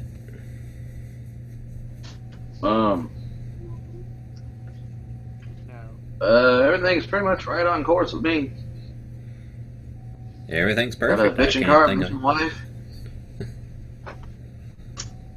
Mm-hmm. I would like more money, but that's everybody. Well, Frank, you've stepped into a number of things. You've got your hobby of, pinstriping. You've got your goal to build a gaming computer now. You've started playing the wonder of Minecraft. The thing is, I've got all my hobbies, not just pinstriping, I got all my hobbies laid out. Stripping. Painting in general, drawing, I'm trying to get back into drawing, writing, What you music. doing to draw, Frank? Are you drawing portraits of people? Are you sitting there at the carnival? I'll draw your face for a quarter. I'm mostly dirty doodles. Okay. Dicks. Do you draw? Dicks and butts. Yeah, you gotta have the. But no, I'm looking at everything there. Music, my other hobbies, gaming. I'm getting really, jumping into that. Head first. But tech, I'm learning a lot. But what I've been getting into with wanting to build another computer. All kinds of other shit. It's been a good year. I expect next year to be awesome too. So no complaints. Wouldn't do anything different. Mm-hmm. How about you, Benjamin? No. I gotta still go on to Ian first before we go back to me. Oh, I'm sorry. Puff pass. There we go. Puff pass give, brother. How about you, Ian? What are your thoughts on 2015 and moving onward to 2016? Well, I wish, to be honest, I'm pretty disappointed in myself, actually. Aw, what's the matter, man? I'm definitely not where I'd like to be because of, the extent of all the issues I've had in the past that I've told you, that I've talked with you guys about, just trying to deal with my depression and emotional issues has really been debilitating for me over the, the majority of this past year.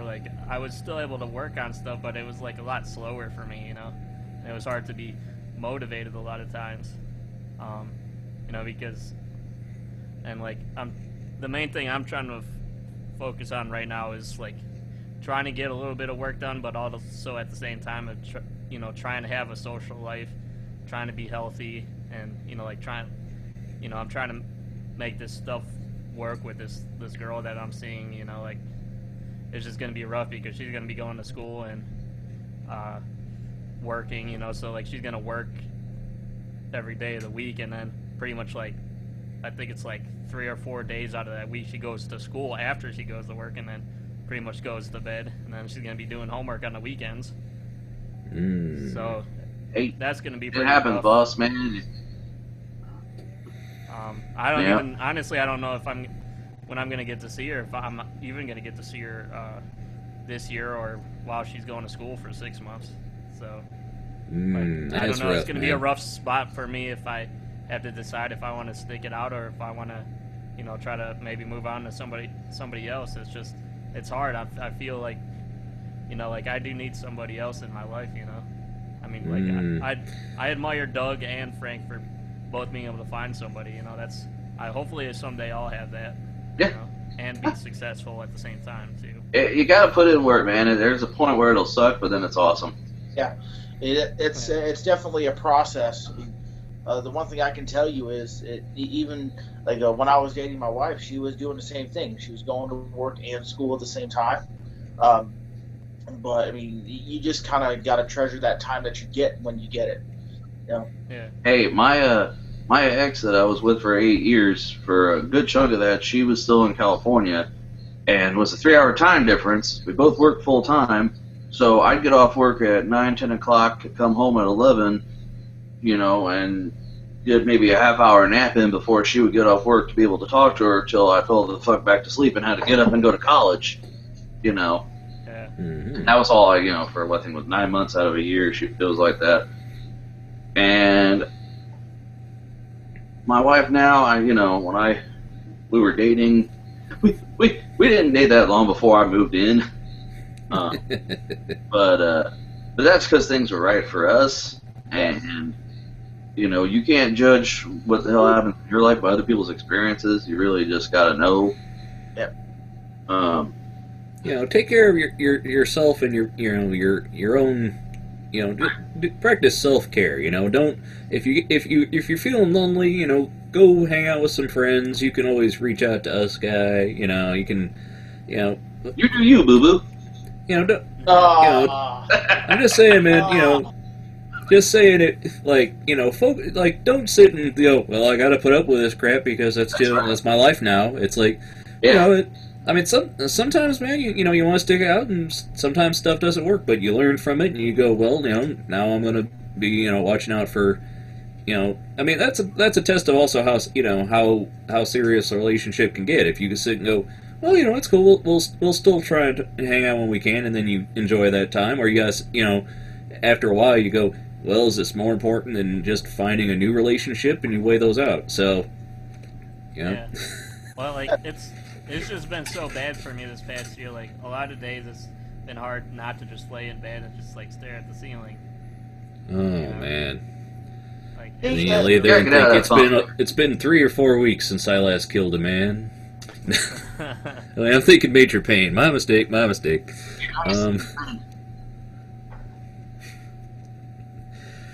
Yeah. Well. Man, we take you out to a party, get you. You mean a strip club, right? yeah. I never been to a strip club. Me either. Who here has been to a strip club? If I went out, it must be dad. Doug's been to the strip club. Been in the champagne room? No. There's no sex in the champagne room. I've been in the Like I strip club know in GTA. I know people who have worked at adult establishments before. So even if I could get something in the champagne room, like word would get back to my wife so quick that I'd be a dead man before I left the place. So you don't. But did you eat the wing? Huh? Did you eat the wings at the buffet? Hey Ben, I didn't know this episode was sponsored by WeatherTech. Yeah, that's just one of the cat's play cardboard boxes she digs into. Yeah, it just happens. Well, see, if you'd like to sponsor the video podcast, we could put a nice banner of your show on the side. Fun times. No, listeners, just hover your mouse over that WeatherTech thing and click it, and it'll bring you to a discount code worth 75% off. Oh, if only, Frank. So, all right, well, again, you know, I mean. So let's talk about what your plans and goals are for 2016, man. You know, like, you know, now that you've told Frank that he doesn't need a sound card, I mean, you can kind of just, you know, kick back now, I think. I mean, oh, no, he thinks I've ruined his life now. Wait until I'm like, so, Ian, it says I need to download this driver. That's the funniest thing. During the last Minecraft and Chill, they were talking, Ian was like, oh, is this going to be a continuing thing? I thought we were just going to talk about once and you were going to buy a computer. You're going to be comparing parts for a while. He's like, fuck, I got to get out of bed to tell Frank to quit calling me at 8 in the morning. Well, if you do want to socialize, teaching Frank how to put something together is definitely a way to do it. I keep getting called. And He keeps telling me, "Hey, get on Skype and talk me through how to set up this Minecraft mod." No, don't do that. you know, Don't do that, Ian. It's a trap. It's a trap. Yeah. It's a no, trap. you need to socialize. What are you doing hanging out with us?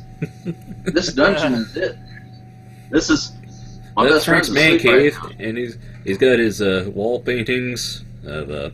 Oh, this is my nerd cave. I got my nerdy shit in here. Yeah. My man cave's out in the cold. A nerd 30 cave. So degrees. caves with tech stuff, like two nerds going grunt, flint better. No, granite best. Well, Anyway. Yes.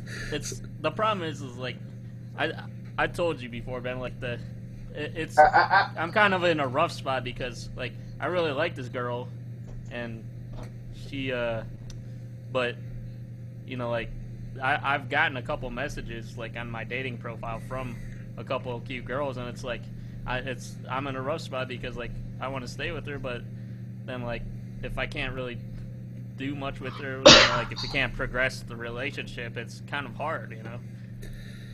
Yeah, and I mean, I've mentioned before, you know, that I'm not even looking to do the whole like, you know, going steady thing. I'd like to you know, to date You for a while. I don't want. Well, I'm saying there's so many people like that like are ready to jump into a relationship. It's like, no, I'd like to get to know somebody first. I mean, I might go on a date with somebody and then realize, oh no. So.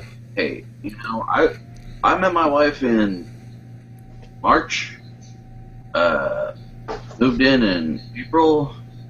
Proposed in June? No, July. So I mean, shit moved fast for me. That's just that, because maintenance. you know, That's all. What? It's just because you're low maintenance. I mean, you're not due for any new parts until 2018, I guess. No, but he does have an oil change in 2017 we gotta check out, so. Yeah. Oh shit! There's my check engine light. Beep, beep, beep. Who left him in neutral? So, but anyway, Ian, you know, like why don't you talk about, you know, your projects and plans, and you know what have you been keeping yourself busy with, you know, to further ahead, you know. Well, I mean, I've got lots of projects. It's just, I guess I'm not gonna really try to make like specific goals. My thing is like I'm gonna try to, you know, focus on, you know, like bettering myself, you know, health wise, and trying to, just my main goal is just to do better this year than last year. Just get more shit done. You know. I think that's an important goal, you know, the self-care and all that, taking care of things. That's honestly the best goal. Yeah. Mhm. I mean, let me ask Doug's opinion though. Like, what should I do? You think like if you care about somebody, but the relationship is going to progress really slow, and like I said before, I've getting messages from other potential people on the dating site, so like it's rough. You know, what should I do? Well, number one, if you're on Ashley Madison, it's probably a bot. No, I'm on OkCupid. Well, I guess the one thing you got to ask yourself is the relationship that you're in, is it exclusive? Well, like, I don't think originally, but like she disabled her dating profile just because she's been so busy with everything, you know.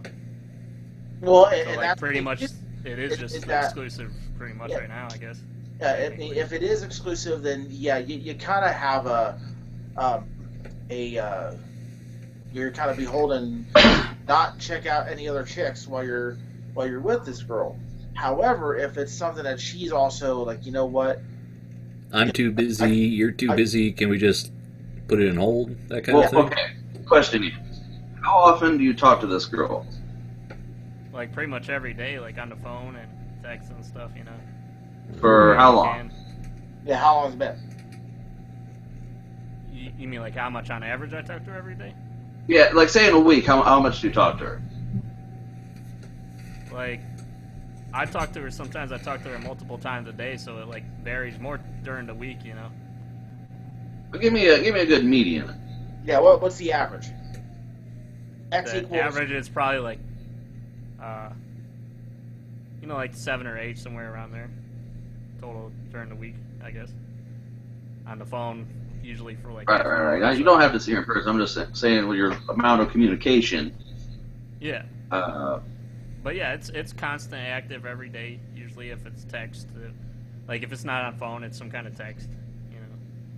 Mm-hmm. So, one thing I can tell you is this: when I was dating my wife, it was. I mean, we didn't really get to talk very much during the week, but we got like 2 hours, 3 hours, 4 hours, like on one weekend day where we can normally do something, and. yeah.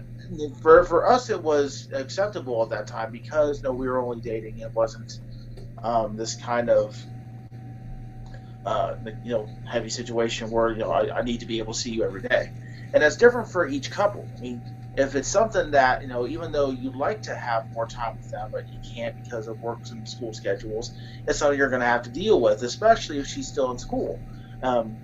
It's not something that's going to change. And it was the same with my wife when she was in school, is that it's not going to change. It just has to be something you're going to have to deal with. Try to fill that extra time that, you have nothing else to do with friends. And, make new friends and, get yourself socially out there, because socializing and doing positive things with yourself can improve any type of clinical depression you might have. To be quite honest, any person who's going to be sitting at a wall for 6 hours at home after they're at work or after they're at school or anything of that nature is going to drag you down. It's just the natural order of things. But yeah, it's hard to have happiness happen in a void, huh? Yeah. Yeah. Take time to go out and do like a daily walk. Get some your blood pumping, get some fresh air in your lungs, and maybe actually meet people in your area. Actually. And don't be honest with her and with yourself. Sit down and think to yourself, what do I want to get out of this? And discuss with her, hey, look, we're both adults. Where are we going? What are we doing? Do you want, you've got work, you've got school. Do you have time for this? Because I know my needs, I'm going to need to see you, or I'm okay with just weekends, get together. Because everybody's different. Some people can be more needy than others, and some people are there with, the occasional stuff, and you have to be able to pair up your stuff so that you match. If you're very on the I need physical contact and, face-to-face time, and she's like, I'm good seeing you once every couple of months, it's like, that's not going to, Yeah. There's a guy I know who always talks about people he knows that get together. The guy will have a high sex drive, and he gets with a girl that has no sex drive, and they can't understand why the relationship has problems. And then it becomes a stand-up comedy routine. We're not talking about it. Same thing with just seeing each other in general. If you need more time with another person, you ain't gonna get it if you don't ask for it. Yep. I mean, really. Well, I think she pretty much says she's not really. She's sort of unsure of what she wants, because she's trying to be really focused on her career and stuff, and I sort of it was sort of unfair for me at the beginning because, well, I mean, and I say this, I don't mean to be insensitive, but she, she just had both her uncle and her grandma died, right when we started seeing each other. So, I mean, it's that's a curveball, Mm-hmm. So she's trying to deal with that. She's dealing with emotional issues with that and work. Sometimes work's been so crazy for her. She's been broken down in tears just because she works for she actually works for an airsoft company, an airsoft gun. Mm-hmm. BB guns and stuff, and she does the phone support, so she deals with a lot of shit with the public, My kid put its eye out with your product. Oh no. Why did you blind my son? So, I guess my thing No, is call center jobs are a bitch. My ex used to work one, and she said that there was a girl she knew that every day would sit in her car before work and cry for a half hour before her shift. But the money was too good to quit. I would not. I Fuck just that. could not work a phone. I could not work Yeah. a phone center job because I don't do well with calling people. Oh, I'm okay. I did customer service so long that I'm good with it. I just couldn't stand coming home cussing at my steering wheel for an hour. So, Well, I'm a weird guy. Like I can do almost anything in customer service and just let it go at the door. You know? Like not me. Like I'll just kick on the metal in the car and just kind of blast it. So like when I'm driving past you on the road, all you hear is. You know? Well, you hear that from Frank's car too, but it's not the stereo. Yeah. No, Alright. I had a lady tell my manager that her mother was offended by being the manager. So I'm sorry. Did he say something to you? No. Did he give you back the wrong change? No. What about him offends you? Nothing. He just offends me. The fuck? Yeah. So, Decide. Well, people gonna hate, guys. you're handsome. I can't has him. No one else shall. That's so like pretty much like the short to medium term future isn't like looking as good, and the long term is just a question mark. So Hey, man. it's kind of difficult. That's life though, is the question mark and solving that question mark. That's life. You gotta look. Hey, make you happy, and goddammit, no one else is in charge of it. Yeah, there's no cheat sheet for how this is gonna end, you know. Yeah, there really isn't. There's no, you mean there's not a manual for life? Well, I happen to be selling one for a PDF you can download. I got some snake oil too. You might want to rub on those wounds. Honestly, before me and my wife started a relationship with a chick for 2 years, and it was great for about the first 8 months, and then everything afterwards was just constant, just conflict. I mean, it was just a situation where we didn't realize that we had an option to leave. You know, I mean, we're good friends to this day now, but at the time, like, we were constantly at each other's throats for no reason whatsoever. You know, it was just a bad situation for a good long time, and we used to have knockdown, drag-out fights over the dumbest things. Yeah. And you don't realize that until you leave, and you're like, I was kind of a dick, you know. At one time, you're like, oh man, she pisses me off, but then you tend to think about what you fought about during that amount of time. You're like, you know what? Well, there's a reason why Thanksgiving is once a year. Yeah, it's like you fight with people, you see them, but then you get away, and it's like, why do I? That's all right. Once you get the time away from it, all. You also have to kind of apply those type of intelligent, personal, inside debates to the rest of your life too. You know, a lot of things make a lot of sense up until the point where you have to rationalize them, and you can't. So then you have to change. But some people are like, "Well, how do I change?" But I'm of the opinion that no, making those self-worth changes is worth it, and sometimes it's someone has to realize it for you and change things for you, or sometimes you make those choices and those changes yourself. Yeah. Well, Ian, it's hard though. love is like a fart. All right. I have a good analogy here. Okay. Love is like a fart. If you have Smells to like force it, peanuts. it's probably crap. Love is like a fire. What crap? Uh, I If you said have to love is like force a it, fart. If you have to force it, it's probably crap. Oh yeah. Yeah. oh boy. It's true. I just miss her a lot of times because like I haven't seen her in 3 weeks, and like I mean I don't think it's unreasonable to like at least want to see her like once or twice a month, maybe 3 times. Right. You know, I mean that's not too bad. I mean Nate. Hey, Ian. You know Nate. Him and his girlfriend, because she's in school too. They haven't seen each other for 4 months. I mean that's not healthy. Long Well, distance if it works for relationship- you, it depends on the kind of relationship they have. If they're both comfortable with it, I guess. You're a young guy. You don't have a ring on your finger. You gotta just say, "Hey, look, this is what I think is reasonable. Where are we? What do we need to do? And, I mean, just don't bullshit yourself. I was in a relationship for longer than I should have been because I couldn't find a reason to leave it. And then, eventually I was like, I should have ended this a long time ago. This was bullshit. And now it's like, God damn, I'm glad that was over. So, are you still friends with that? No. No. And that's not my choice. She said, if we can't be together, I don't want to be anything. So I said, peace.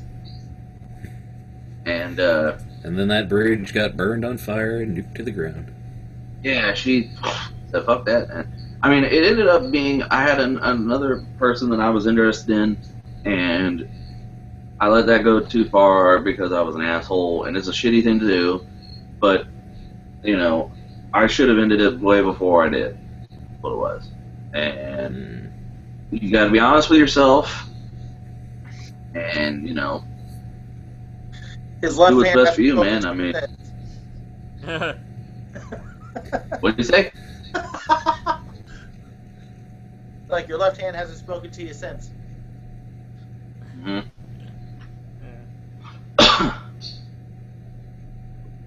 Yeah. But not like, I mean, you never know what the hell is out there, man. I never thought I would marry a woman like my wife, but I'm in love with her, and she's the bomb, and, And she's letting him be on the podcast, so all is right with the world, right, guys? Yeah. Well, I'm always of the mindset, like, a healthy relationship, like, that should definitely add to your life. It shouldn't take away, right? Yes. If you come home worried that you're going to piss her off every day, that's no way to live your life. If you're, pissed off because you're not seeing them every day or not being able to talk to them, there's something wrong. So, yeah. Well, like, don't, even if, you're young. How old are you, Ian? like 33. Yeah, see? Yeah. I'm like your guys. I mean, you're not shackled. Do you have any baby's mamas you know about? No, I definitely know that I don't. There's a guy I know who's 4 years younger than me. He's got 3 kids already. Ugh. His baby life mamas. is over already. Yeah. Yeah, like, I remember I was with a girl when I was like, we were like 19, and we were both talking about getting married, and I decided not to, and then I just like, I was at a crossroads, and I was like, either settle down or like go to college, and I chose to go to college, and like the relationship was volatile, so I was glad I think I made the right decision, Hey, you walked out of a degree instead of an ex-wife. Yeah. 19 is that's cheaper. I think we could all agree that's way too early to be getting married. 19? Well, honestly, some people will get married at 19 and 18 and they're still together. It just depends on the couple. I mean, it's not the type of situation where, like, I know people who have been together like 4 months and got married and they're still married. But I know people who were together 10 years before they got married, and they were divorced in 2 years. So, I mean, honestly, there is no modicum of normalcy. There's a medium where things kind of level out at, but I mean, there are couples that will actually get married, and their work schedule, like one of them is a truck driver. You won't see him for 7 days at a clip. Only see him for about a day or two. They're back out on the road for another 7 days. I mean, unfortunately, I know a girl who got married right outside of high school, and the guy she was with wanted to, go into the military. He went to the military. She was more in love with him being in the military than she was with him.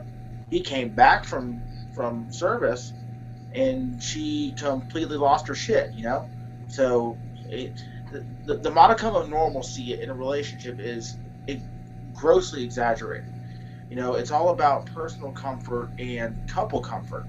What's good for the person individually and what's good for the couple as a whole, and that is vastly different from person to person and couple to couple. The dynamics of a relationship are so varied that, like I know people who will look at mine and my wife's relationship and say, well, I want a relationship like yours. Like, no, you don't, because you don't know if that will work for you. And now let's talk about key parties. Yeah. No, there was my old roommate wanted a relationship like me and my ex so bad that she went off and married a guy that she had known for 3 weeks, and she had kids. Oh my god. And this dude was fucked up. Like, when we go to his house, he answers the door with a gun in his hand because he thinks that makes him a tough guy. Fucked up. Oh, boy. So, just... What are your guys' opinions? Like, what do you think? Why do you think marriage can ruin people? Like, if you're already living together and when you get married, pretty much the only difference is just you're just signing because papers people and stuff, put and that's it. It's expectations People of what don't- people think it's going to be and what it is. People, Yeah. I mean, it's the same with moving in with somebody versus being friends with somebody, versus a lot of things. You think it's going to be one thing, and then, hey, I got this tick now because I don't like this person, and I thought they were going to be different, Well, people There think are that some marriage people is one just- thing. there are some people who just can't take the fact that they're married. And that is for a lot of people, and unfortunately, it's honestly grossly overrated. Is like, oh, well, you're married now? Congratulations, your life's over. Well, There's some people so- also have the imagination of marriage. This Oh, is yeah. what it's going to be. Oh, you're married, you'll never have another fight, you'll never Yeah. have another conflict, nothing bad is ever going to happen again. It's like, No, oh, you like, turned 18, or- now's your time to get married, and Yeah. marriage, find the No, one. It's just Or another a name for moron. it's a step in your relationship. And people, view it as a standard, and then it becomes a string of bad decisions because you go, well, my marriage is shit, and they go, well, Maybe if I have a kid, we'll fix it. Well, Yeah. also, maintaining a marriage is different than maintaining a relationship. You now, okay, let's put it in perspective. When you're in a relationship with somebody, you may spend a large amount of time with that person. Yes.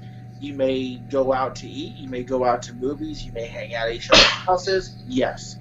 But you do not know how they live.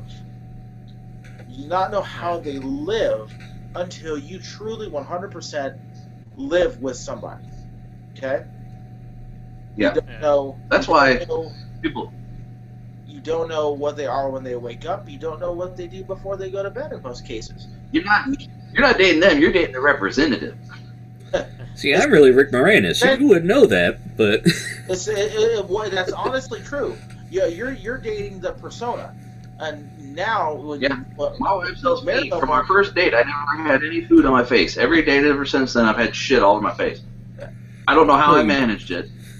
I don't know how I did it. And that's the thing, is that, you know what? You don't know honestly how somebody lives.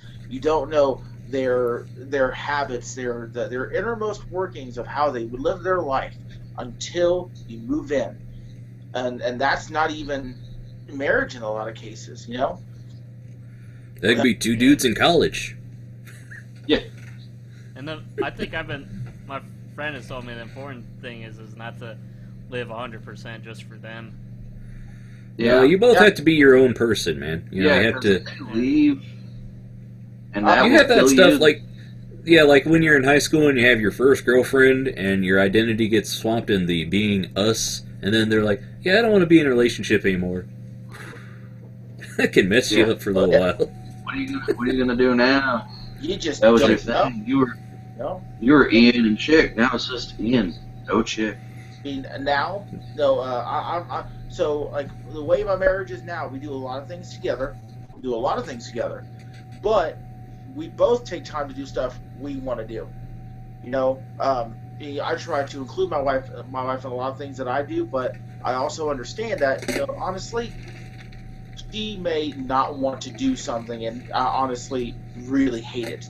Like certain concerts I go to, she's like, "You have fun." Certain things that she does, I'm like, "You have fun," you know. Well, You know, I think it's important to have. So you're pretty much saying like it's important to have like you time, you space, a little bit. yeah, oh yeah. Make, Why do you Oh, think yeah. grown men have man caves, Ian? Get away from everything and do their own shit. Like, Yeah. my wife recently with the whole new Star Wars thing, before Ben gets into his review of it, I'm Facebook's feed lately is all my couple friends who are like, look at us, we're nerding out with our droids and whatever, and and Morgan sees this and she says, I'm sorry I'm not a nerd and we don't have more in common. I'm like, that's my own thing, honey. You don't have to be a nerd for us to get together. And, you know, couples. yeah, I mean, I've seen them, but We don't have to you dress know, up like the 1960s Batman with you as Batgirl and our kid as Robin, and Yeah, no, that couple that does, that's adorable. My wife and I are polar opposites in a lot of respects, but it's how we get together and enjoy just being together is all it is. You're together, you call that shit marriage, and then you're happy. So happy Um, together. Like my wife is a Republican. She's Jewish. It's the exact opposite of me. And she's got her stuff together. I mean, and then there's Frank. Yeah, she's got her shit together.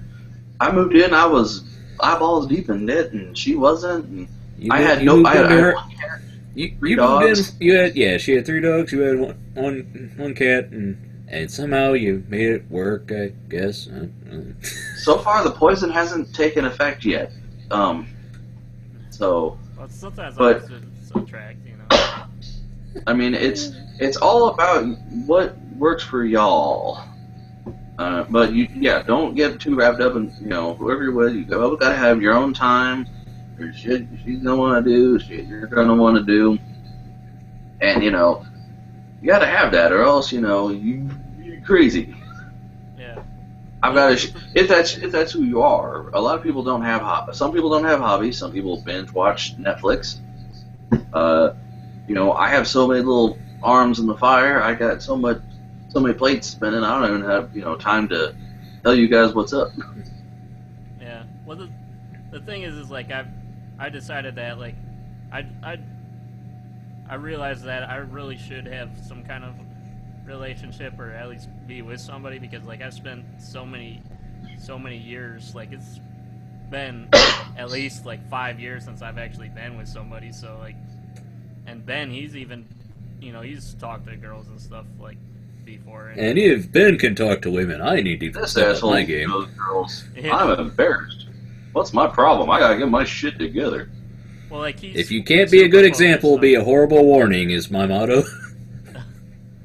well, like you're always super focused on your work, but you at least talked to somebody before, and like I was just so like I was really sheltered and antisocial for a long time. Like before you even talked to me, Ben, like I really didn't even barely talk to anybody.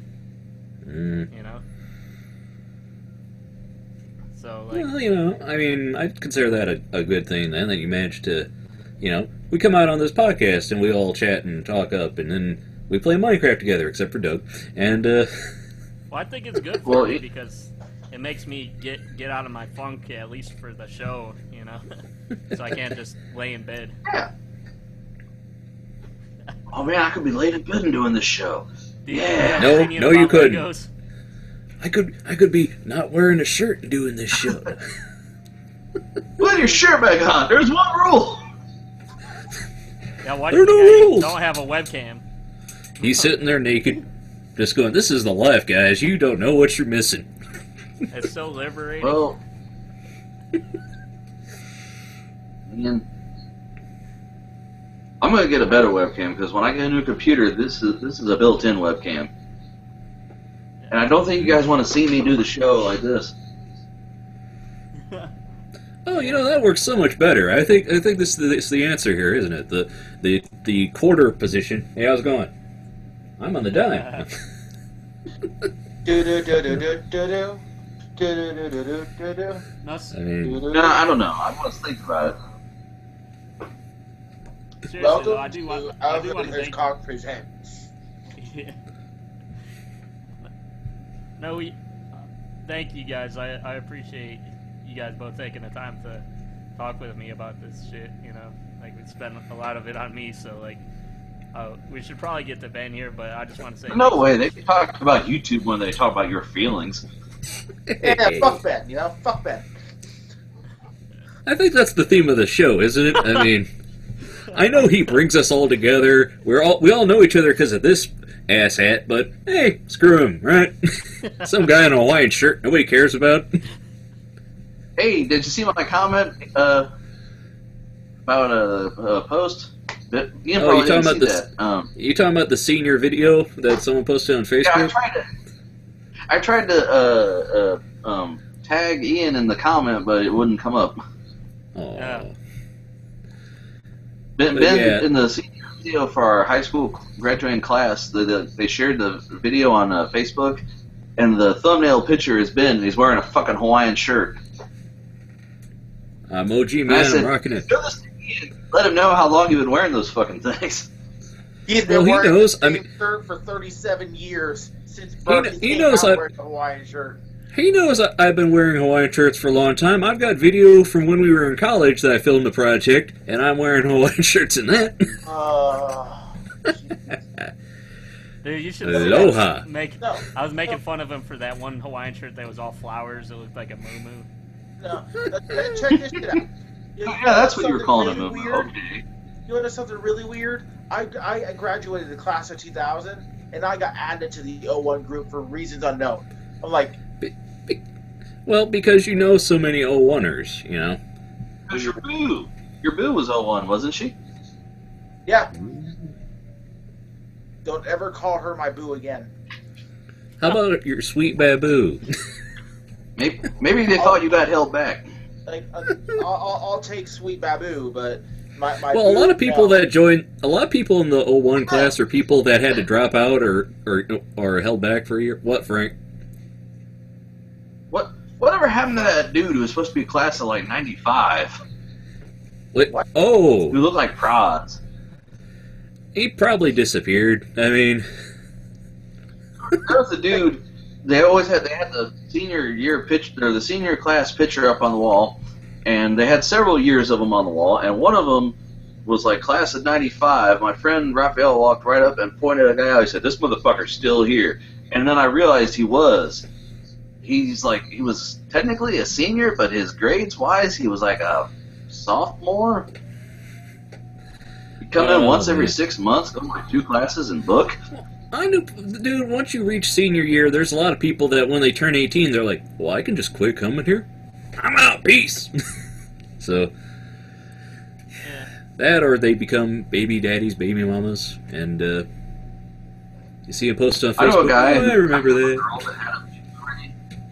I know What? a guy who knocked up a girl that had a baby already and asked him why, and he said, "Well, that one's not mine." Best reason, huh? I mean, I don't know. So like, Yeah. I don't get the joke though. Like, are you calling Frank? Are you calling Doug's wife Babu or something? Yeah, that's his boo. Boo, Baba Boo. No. The guy's like, it's like, "Hey, boo, what's up?" I guess this is shawty. No. Okay, Justin Bieber. You don't Shawty. try.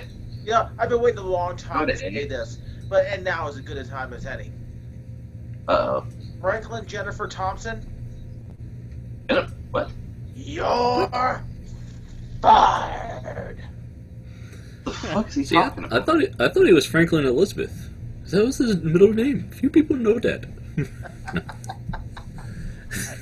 I call him Frank. I called him Spanklin in high school, and that stuck for a while. Spanklin, we're taking it back. What's up, Spanklin? Spankers. Well, I think I just ruined Frank's 2016. I'm sorry. The guy at work calls me that, and he acts like he just invented it. Well, there's that, and then when we realized your initials almost spell fart, I think that one was pretty priceless. I don't know. I mean, I'm not trying to brag or anything because I mean, my name is one of the most common names on the freaking planet. You Google it, and there's like 12 guys with that. There's a band in Canada, the Ben Thompson Band. I'm like, I kind of want to go. Hey guys, what's up? Hey, I'm in. Why are we all suddenly Italian in Canada? Hey! Yeah, Justin Bieber's Hey, yo, Canadian, and he doesn't go, hey. That's with me. I still with you. What's the matter, you? Sings. What's the matter, you? Anyway. Anyways, like I said, thanks for giving me advice, guys. Like, I just want to say, in a non-gay way, I love you, man. Get my Bud I Light. mean it in a gay way. Well, this has been a nice conversation. I'm glad that it didn't all end with, so have you tried getting her pregnant? Yeah. You knock her up, she ain't going nowhere. So have you tried Golly getting- gee, I've tried so hard, but I've only got her sister pregnant. Oh, Anyway, boy. so Uh, I guess we've circled back to me then. Yeah. So now I get to talk about myself on my own show. I feel so privileged. yeah, like, Oh, honestly, sorry, we don't have any time to talk about you, man. Next topic.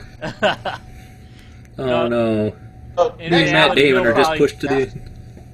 You're probably the best along out of all of us, probably, anyways. Oh no.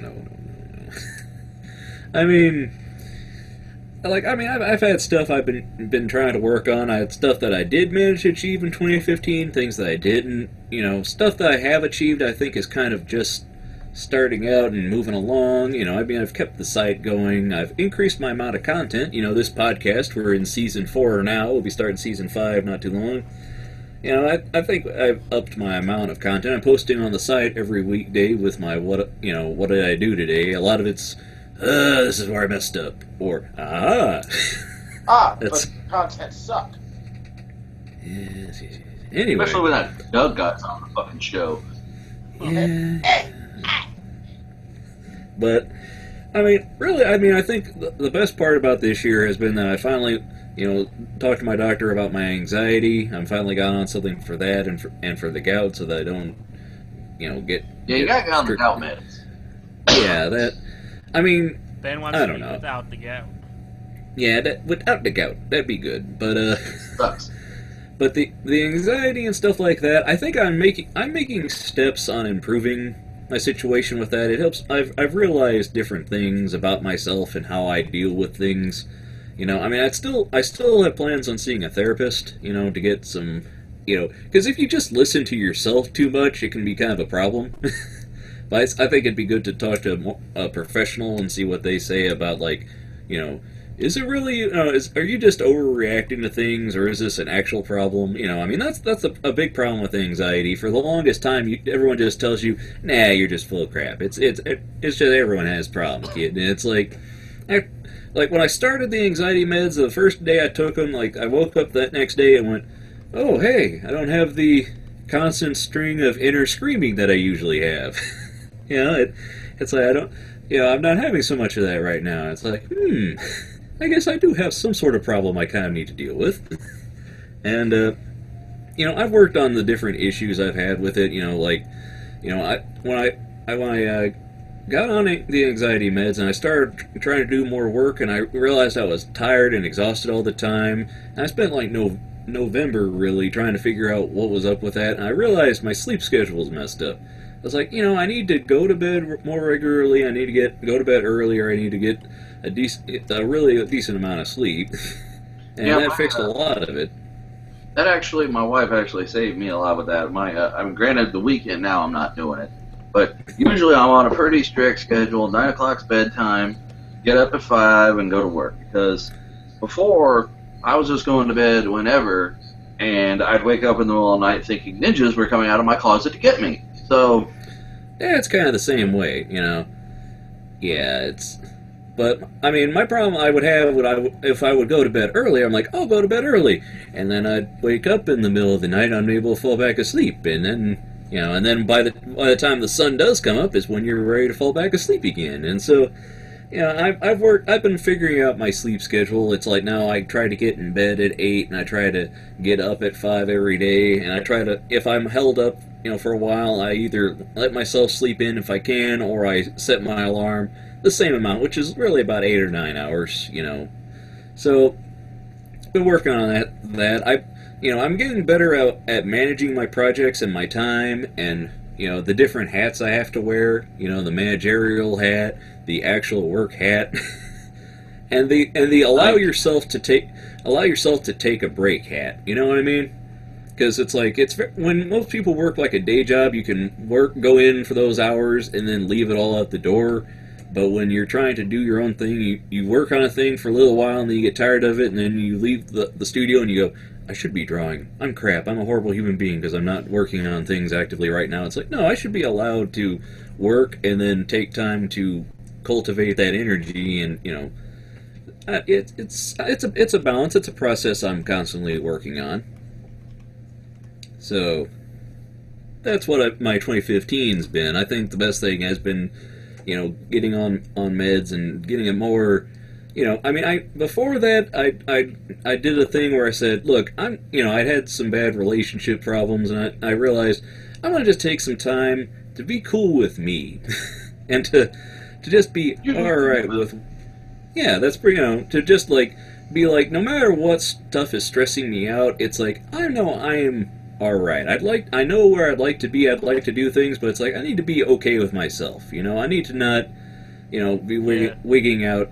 And I got on anxiety meds because I had panic attacks. I had I had plenty of nights where I just turned the light off and lay on the floor for a while and just I remember you were pretty bad. Like, I was curious. Did you see that girl that that relationship you were trying to get out of was did you see her at all, or was that just all over? That was communication stuff. I don't know. That was an unhealthy one of, trying to push beyond where I was ready. And, I'm still working on, being... I think I have trouble saying no to people, and it's something I've been trying to address in being okay with when somebody says, hey, you want to do something, and just going, no, that's cool. I need to get better at it, because you got that, you're trying to be more sociable, and you try to hang out with people more, and you want to say yes, because otherwise you feel like a hermit, but then other times it's like, no, I really do need 8 hours sleep, or I really do need to, do this other thing rather than, and I'm working on that. Yeah, so, I remember, it was no offense to you or anything, but it's I remember every time I talked to you, you were like, man, I need to get out of this, or you're complaining about dealing with shit. You're like, I just want to focus on me, Yeah, that's why I've said is I was it was one of those things where they were, they were acting like, oh, it's it's nice, but I think you should be doing more of coming and doing one of those people that whatever you did was never enough. So it's like, oh, hey, why don't we talk? Why do you stay up later and talk to me? And what? Oh, and this. Why don't we see each other and meet up and do things? And I was like, yeah, I know what's going to happen. You're going to say, well, now that we're seeing each other, why don't we move in together? And then why don't we get married? And why don't we have kids? It's like, I don't want to be pushed into a thing. It's like I really need to focus on me and my issues. And I didn't need. That's why I said I don't want to jump into a relationship. I'd really just like to meet somebody or a few people and get to know them, get more comfortable before I actually do a relationship again. Yeah. So. Yeah. What was the last really healthy relationship you've had? How long ago has it been? I don't even want to think about it. I don't think my history of relationships has been the healthiest, and I really think I think right now I'm working on me, and I'd like to move into, I'd like to make me a little bit better before I present myself to somebody else, I don't want to engage somebody and go, here's this horrible broken person, why don't you just, why don't you fix that for me? Again, like I said, though, if you do manage to find somebody where it's they're a really good person, and it could be a really healthy relationship. Don't forget that like I said, that should add to your life. It shouldn't be taking away from it, you know? Sage words. I mean, I don't know. I think, you know, I think I've changed a little bit on the meds. I think I'm able to converse about my problems a little bit easier. I'm a little bit more talkative with you guys. I'm able to laugh at things a little bit better. And I think I'm able to sit and go, I'm ready for something, I'm not ready for something a little bit better. And I don't know. I mean, 2016 is coming up. I've got things I'd like to do, and I'm making more solid plans for them, projects and listing things up. And, you know, I'd like to retool that newsletter, because I started it. I started writing things for it, and I've just not had time to promote it. Haven't really, you know, I need to change things up. I think I'm going to change my provider for it, and yeah, there's that stuff. But, you know, also, like with the Patreon, I really want to focus on that with my projects. I really want to do a lot of content for that feed, so that people come to it and then they say, well, he's got all this stuff, how about I start funding him? You know, I mean, I have been wanting to get back into my practice of the daily doodle, which is posting a thing on my site every day. And it's like, if you post regular content, you realize that can be a grind. Even if it's like, oh, here's a quick doodle every day, it's like, well, that's still a thing to do every day. And some days, you know, you've got a billion things on your plate, and then you don't know what to draw. So you know, but I think it's a good practice, because I think I was drawing more when I was doing it. I was just really burnt out on it. So yeah. So you want to do a daily doodle, and Frank does a daily duty. Well, we already know Frank does a daily duty. Frank does 5 times the daily duty. If he got $1 every time he pooped, he'd be making all kinds of money. Yeah, he's ahead. I'm hoping I'm not only making $5 a day. That'd be sad. Well, I don't know, guys. I mean, my 2016, my focus is I want to launch my Patreon, and right now I'm doing the weekly webcomic Billy Badass, which I like that I've been been doing it every week. I'm working on doing it. I'd like to do more than one a week, but right now, like, it's just, if it works that I can do it a week, so that way I can do it on Fridays and weekends, and then start other projects. I've got my animations I'd like to do. I'd like to try doing an animated webcomic, but I'm not sure how that's going to go, and I've got ideas for videos I want to start doing. And Doug's just sitting there bored. He's like, I don't care, your goals and dreams. Well, and that's the thing, too, is that, you know, when you're doing these type of, whether it's like, you know, daily or weekly things, it gets you on a schedule, you know, and that'd be the same thing with Ian, too, is that once you kind of say, you know what, this is my schedule, I'm going to hold myself to that schedule, whether it's something that you're doing as far as trying to monetize or something for yourself, that helps, you know? Yeah. Well, make yourself a schedule, but go ahead. Make a schedule, but don't release too much about what you're doing to anybody else, because they determine that saying what you're going to do gives you the same satisfaction as if you actually did it, though you don't fucking do it. Mm-hmm. Our stupid 8 brains go, I'm going to do this. That's noble. And then they don't do it. Projects. I'm a little bit better now, but, like, it's this whole... Earlier on in the year, like, it's gotten to a point where, like, some days it was, like, where I almost didn't care if I was alive or dead the next day, you know? And it's really sad to have to say that, but that's how it was before. I'm just saying, it's like things that matter to you, you know? Yeah. Like that's where the beginning starts. You start, and it sounds a little selfish, but if you're trying to pull yourself out of something, it's really necessary. You know, do something for yourself.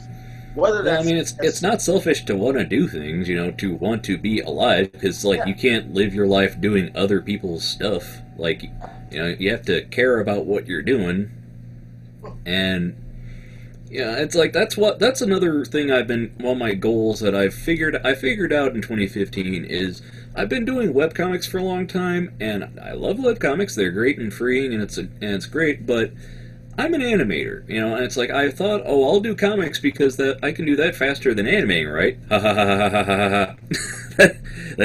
Yeah, that is so cute. That thought there. So yeah, so I was like, that's so young, that's adorable. So I decided, why not just go into animation because I'm passionate about it. And when I work on an animation, I want to see it done. I'm working, you know. It's like I might as well dive into doing that and be, you know, considering myself an animator and doing that first. That's kind of my focus right now. Is I do the webcomic and I'm going to be doing other comics, but the focus right now is I need to start working on animating and, you know, making shorts and making stuff move and putting it out there, because I mean there's no guarantees that I'll get a following that I would like, but at least if people see I can do a thing, I can build up my portfolio and then send it to studios and send it to free, you know, as an example of, hey guys, here's what I can do. So, you know. Yeah. So I'm looking forward to 2016 as I'm coming through. Here's hoping it's not a total failure. Straight out of Compton. Straight up come.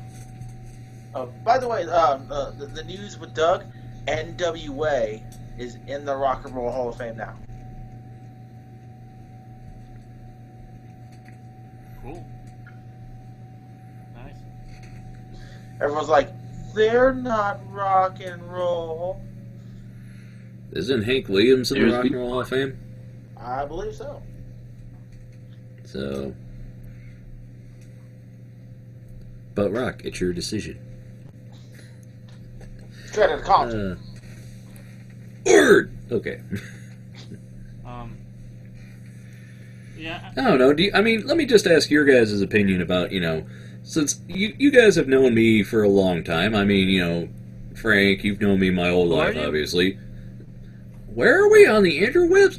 No. Doug's known me since high school, and Ian's known me since 2004 when I was at Pittsburgh. So you guys have known me collectively over, you know, like, you know, have you seen any change in me because of, you know, of the medications I've been taking and the you know, my outlook on life? Oh yeah, definitely. Oh, yeah. Like, you definitely. I don't want to sound like I'm mean or anything. I have to say you definitely complain a lot less. You know, you're less of a dick, you know. Also, it makes you better looking. You lost weight. Keep that up. You were such a fat ass before. That's like mom. No, like Hey, honestly, you do this- sound like you're You're happier a though. That's what matters. If you're happy or not, you know. Yeah. And you do sound like you're happier. So. Yeah, I If mean, it makes you happy. no, Frank. I think the meds have leveled me out. I think now my thing to tackle is my relationships with people and situations. Because, Whoa, we're gonna do people now. well, I mean, the thing is, like, in our family, anxiety, everybody kind of has the tics. I mean, we've talked about before, Frank, you know, we go to order a pizza, and everyone's like, I'll pay, I don't want to be the guy to call and talk to the guy, I hate that. Although last week we talked about on the show that there's a button you can press now that you can just order Domino's and not have to actually talk to anybody. Yeah. So, or is it? So, but yeah, it's like we all have our different issues, and sometimes I feel if I hang around with my family a bit too much, I feel like I'm an anxiety funnel, and it just, you know, my mom complains about the people at work, my dad complains about everybody else because he's retired. Yeah. Yeah, it's like I need to work on being able to say no, and I realize a lot of my issues are that I need to get that alone, personal time away from everybody. Whether it be like, you know, half hour just sitting watching YouTube, you know, like whenever people say good night to me, you know, it's like, okay, well, you know, have a nice sleep. It's like, yeah, I'm still gonna be up for like 20 minutes after we talk. I need to wind down. I can't get off the phone with somebody and just go right to sleep. That doesn't work for me. So, awkward silence.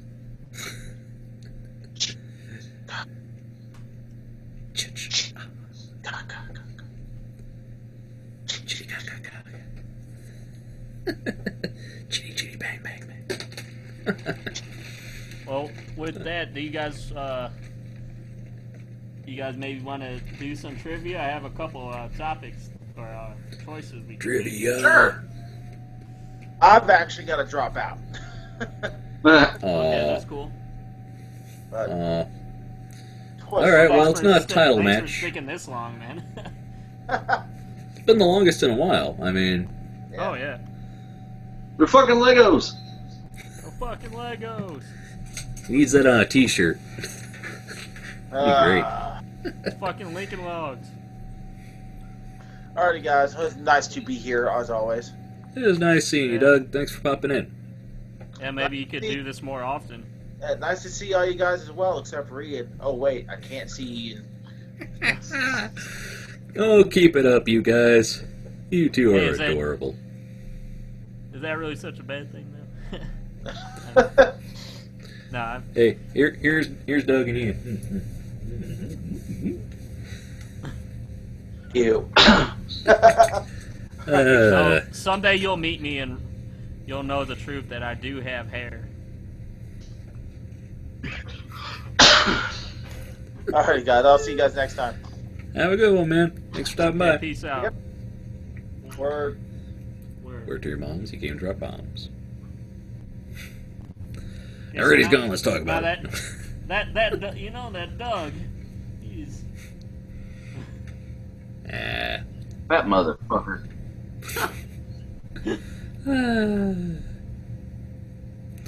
Alright. yes. So now it's trivia Okay. time. What topics you got for us, Ian? Okay, hold on. Let me start off the music first. Let me make sure yeah, okay. That's the wrong one. Here we go. Some trivia. Trivia crack.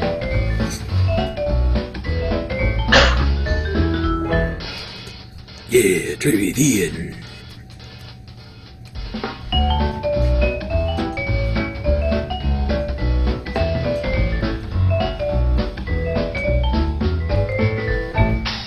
Yeah, it's trivia Ian.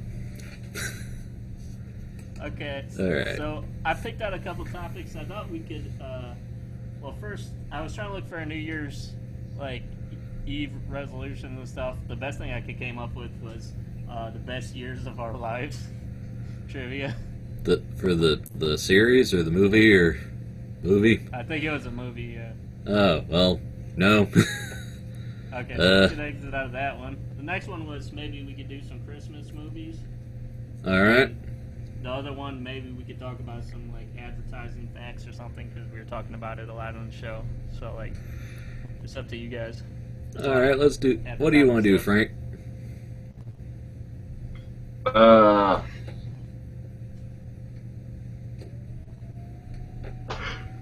Alright, well, let's do Christmas movies then.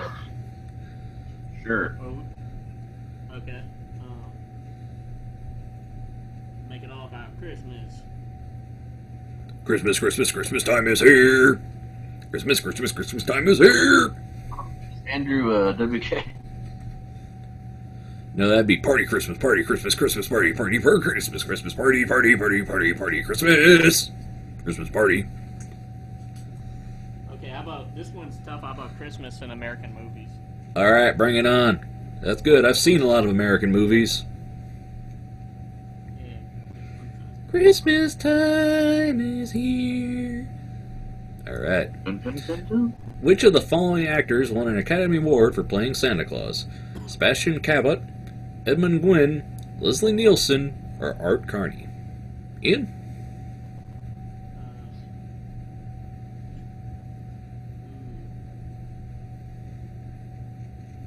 That one is tough. I'm gonna say. Definitely don't think it's Leslie Nielsen. I'm gonna say Edmund Gwen. I want to say it's one of the first two. I kind of almost want to say, didn't Cabot do Scrooge? But I don't know. Because then that would... If you went with Edmund Gwynn, I'll go with Sebastian Cabot. How about you, Franklin? Art Carney. All right. And the answer, Edmund Gwenn. Darn it. Oh, well. Monty Woolley appeared in 2 Christmas-themed motion pictures. One was The Bishop's Wife. Which of these was the other? The Man Who Came to Dinner, As Young as You Feel, Since You Went Away, Night and Day. Alright, this is me, huh? Young as You Feel, Since You Went Away, Night and Day. I'm gonna say The Man Who Came to Dinner.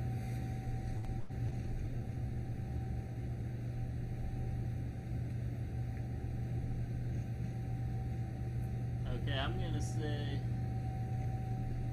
Franklin, what's your answer? I'm gonna say As Young as You Feel.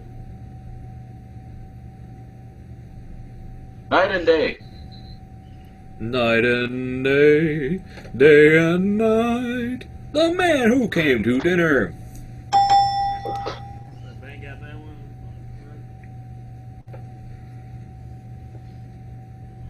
Alright. The 1952 movie O. Henry's Full House dramatized 5 of O. Henry's short stories, including one about a newlywed couple who can't afford Christmas gifts for each other. What was the title of that story? What You Want, The Gift of the Magi, The Gold That Glittered, and An Afternoon Miracle. Franklin?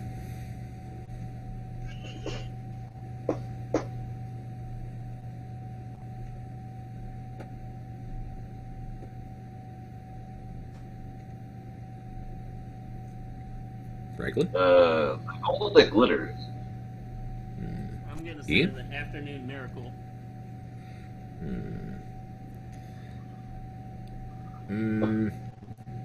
Let's see.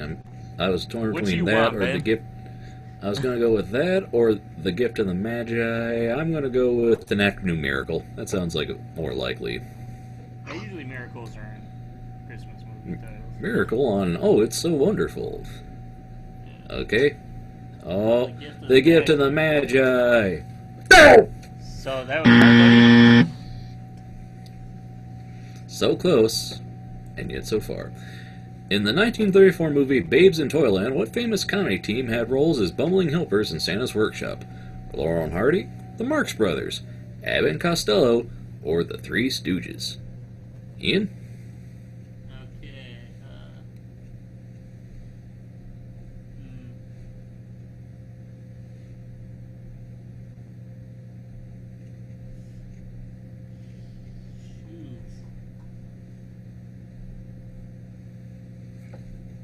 This one, I feel like we should know this one.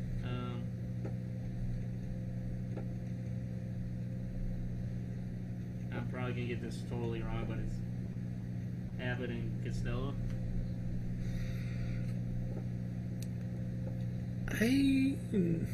I want to say Abbott and Costello as well. Franklin? Just because someone needs to pick it, I'll say the Stooges. Okay, and the answer? Ah, Laurel and Hardy.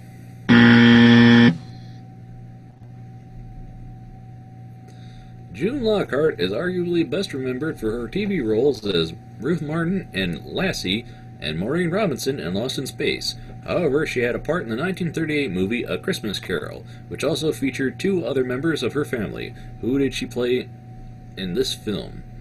The Ghost of Christmas Past, Scrooge's nephew's fiancée, A Christmas Street Caroler, A Cratchit Daughter. This would be me, huh? Let's see. 38. I'm going to say A Cratchit Daughter. I'm gonna say the Caroler. I want to say the nephew's fiance. Alright. And the answer, A Cratchit Daughter. Yeah. Back in the lead, baby. Judy Garland introduced the Christmas song Have Yourself a Merry Little Christmas in the 1944 movie Meet Me in St. Louis. Who composed this bittersweet song that has now become a holiday standard? Was it Frank Loesser, Hugh Martin and Ralph Blaine, Irving Berlin, Harry Warren and Al Dubin. Franklin, this is yours. Frankly. Shirley Franklin.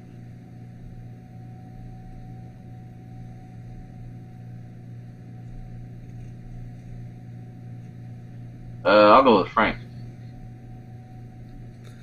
Ian?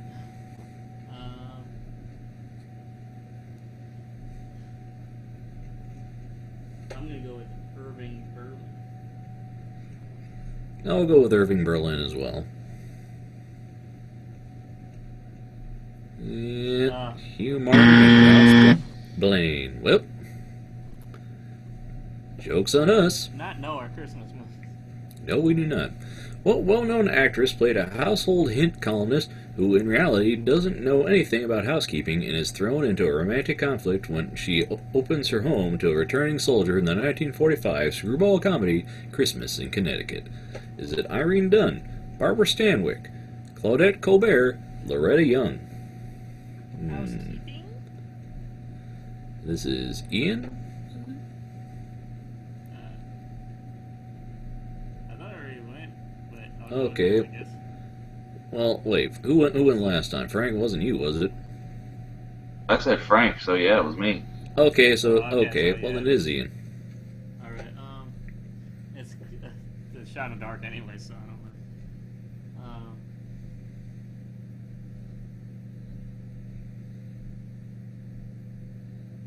know. These are bullshit questions. Nobody's going to know this. I'm gonna say Loretta Young, just because it sounds like the most familiar. I'm gonna go with Barbara Stanwyck just because I like her. She was spunky. Claudette Colbert. And the answer- Report. Barbara you got it. Stanwyck. Yeah. Ben's getting a lucky streak. What Christmas carol is Janie Bailey playing over and over on the piano in It's a Wonderful Life, 1946? Is it Joy to the World, Silent Night, Hark the Herald Angels Sing, or O Come All Ye Faithful? This would be me, huh?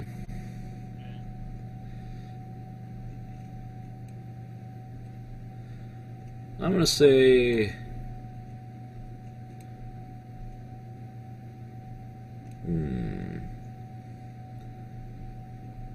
Trying to remember. I've seen the movie, but it's been a while. I'm gonna say Silent Night. I'm gonna say Joy to the World. That sounds like that makes sense. Go to the world. Let's see. Hark the Herald Angels Sing. I figured they wouldn't be smart enough to use that as a little thing because there's an angel in the movie. Well, yeah. I mean, I was just, I was just trying to picture, and they all sounded a little too cheerful. So I don't know. In the 1983 movie A Christmas Story, which has now become a holiday standard, with what gift does young Ralphie try to bribe his teacher so he will get a good grade on his essay, What I Want for Christmas? Is it fruit, perfume, nylons, or money? Franklin? Fruit. Ian?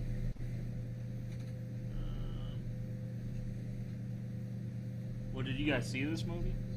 Just in general. I know I haven't. I'm trying to figure out if it was a comedy or not. Really? You don't remember? No. It's on every year, like, for a month straight. Yeah, some channels do a 24-hour run of it. Yeah, I kind of avoid the Christmas movie. You'll shoot your eye out, kid. That does sound familiar, but I guess I'll just say perfume. I'm going to say fruit. Ah, you guys got it. Yeah, he gives her a big-ass fruit basket instead of an apple, and she moves it, and he's a... Frank's Classic. on the scoreboard now. In 1970, Dickens' story, A Christmas Carol, was made into the musical movie Scrooge. Who portrayed the title character in this picture? Was it David Carradine, Bruce Dern, Albert Finney, Nicole Williamson? Ian? this wrong again. David Carradine? 1970 musical Scrooge. Well, if you went with David Carradine, I'm going to go with Bruce Dern. I'm going to say Finney. Mr. Finney. Oh, you got it. Albert Finney. No, thanks. Well, now we got 5 more questions of another... I think we should go with the average one, maybe? Might be a good idea. Average Santa Claus in the movies. How about that? Sounds good. Alright. Which actor actually won an Academy Award for playing the part of Santa Claus? Walter Houston, Edmund Gwynn, Ward Bond, Walter Brennan. Well, it started out with that question, so I guess we should skip it.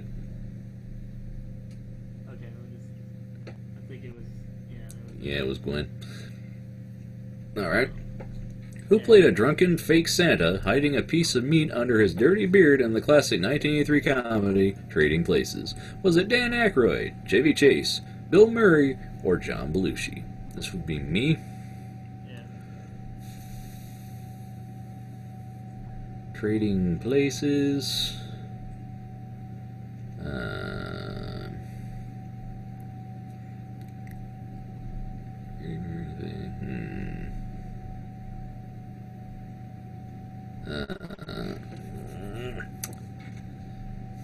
Thing is, I can't remember if I've seen Trading Places. It's such an old movie. I want to say Bill Murray. Well, I'm pretty sure it wasn't Bill Murray or Dan Aykroyd. I think it was... I'm trying to think. I'm going to go with Chevy Chase. It has been a long time, though. I'll say Belushi. And the answer... Dan Aykroyd. Dan Aykroyd. Well, you said Bill Murray, I thought. Nice. Yeah, I did. None of us got that. In which movie does Billy Bob Thornton appear as a not-so-savory Santa Claus impersonator? Is it Naughty Santa, Evil Santa, Bad Santa, or Wicked Santa? Franklin? Seriously? Bad Santa. Bad Santa. Ian? Bad Santa. I think we're... Is that where you're going with, too? Yep, we're all in agreement. Bad Santa.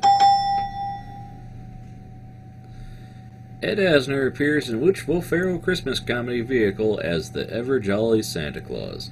Is it The Snowman, Good Sam, Elf, or Jack Frost? Ian? Come on, it's Elf. Yeah, it's Elf. That where you're going with, Elf. too, Frank? Elf. Who you like pasta and syrup, I remember.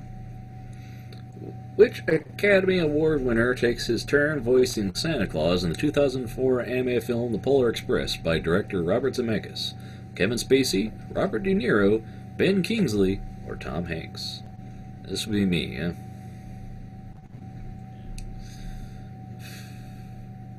I'm gonna be honest with you. I'm not sure who played Santa in that one, but because every time I've ever seen that movie playing on TV, and before it even gets to Santa, I'm like, this is creeping me out. It's really, but I'm gonna say, what the heck are you doing there, Frank? Oh my. None. I'm gonna say Tom Hanks. Yeah, I think Tom Hanks was in there. I think he was most of the mocap, so I don't know if he was the voice actor though. Yeah, I'm gonna go with. I'm gonna say Ben Kingsley. Let's see if he was. It was Tom. The answer is Tom Hanks. Yes. Yes. Alright, last one. Cat burglar Dennis Leary disguises himself as Santa Claus in which Christmas-oriented movie that sees the Leary character become inadvertently involved with a very dysfunctional family? Prosperity, A Trap for Santa Claus, In the Nick of Time, or The Ref? Franklin?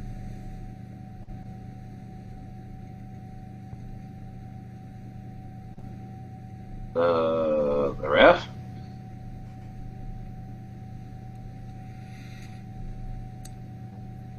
I want to say the ref. Why not? Ian? I'll say in the nick of time. I was the ref. The ref. If you haven't seen 1904's The Ref, you simply must. Well, anyways, Ben, I had 4, Frank had 5, and Ben won with 8, so he's the winner. Yay!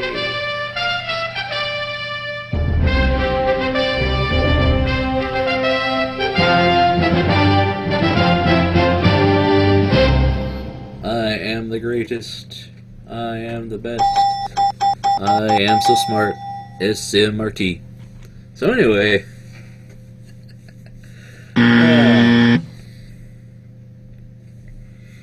So anywho. Oh man. This was a fun one. And my cat's come back to join us. She's like, what's going on? Well, anyway, I'd like to thank everybody for being on the show tonight. Ian for bringing the trivia, and Doug for providing all the nice color commentary, even though he couldn't stick around for the trivia. My brother Frank for his insightful opinions on YouTube, and marriage. Frank and Doug brought it for marriage, and then Doug and I were going at it for YouTube talk, and Ian I can't remember what topic it was, but we all had some good conversation. Yeah. But when it all comes down to it, I am the best at Christmas trivia. I am the best. Yes, you know the Christmas trivia. You know who played Santa in 1936? Ho, ho, ho. Merry Christmas. So, anyway. Yeah, sorry we didn't do any news, but hey, if we would have done news, the show would have been like my penis, just too damn long. And imaginary. Anyway, so anyway, though, I'd like to thank everybody for tuning into this episode. My cat would like to say hello. Hey, what's up? I'm a cat. Yeah. Hey, that cat's... We should just have your cat on the whole time, but we'll get those sponsors and views and everything. Hey, how's it going? I'm a cat. Cute kitten videos. Yeah, that's what we need to do. None of this talking about stuff. Just constant videos of my cat being adorable. Because she is. Right, get out that keyboard. Sure. Yeah. Anyway. Yeah, after this, I think it's time for Christmas vacation, and then some other stuff begins. Vacation. And we talked about all the ups and downs of 2015, and 2016 is coming up soon, folks. I'd like to thank everybody for joining us. For those of you who've been tuning in for watching season 4, those of you who are sticking around for season 5 and bringing friends, because you are, right? And I'd like to thank everybody for tuning in, and from all of us here at the NoRights Podcast, until next time, we'll see you on the other side. Be nice, not naughty.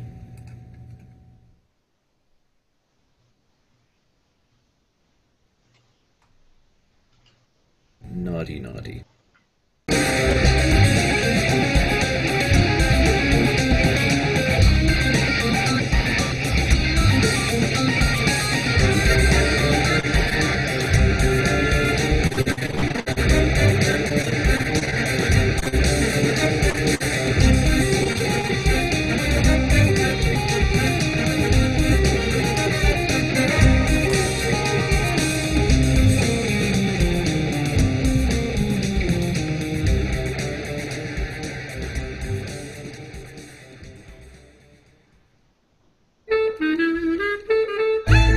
To find out more, visit NoRightsProductions.com.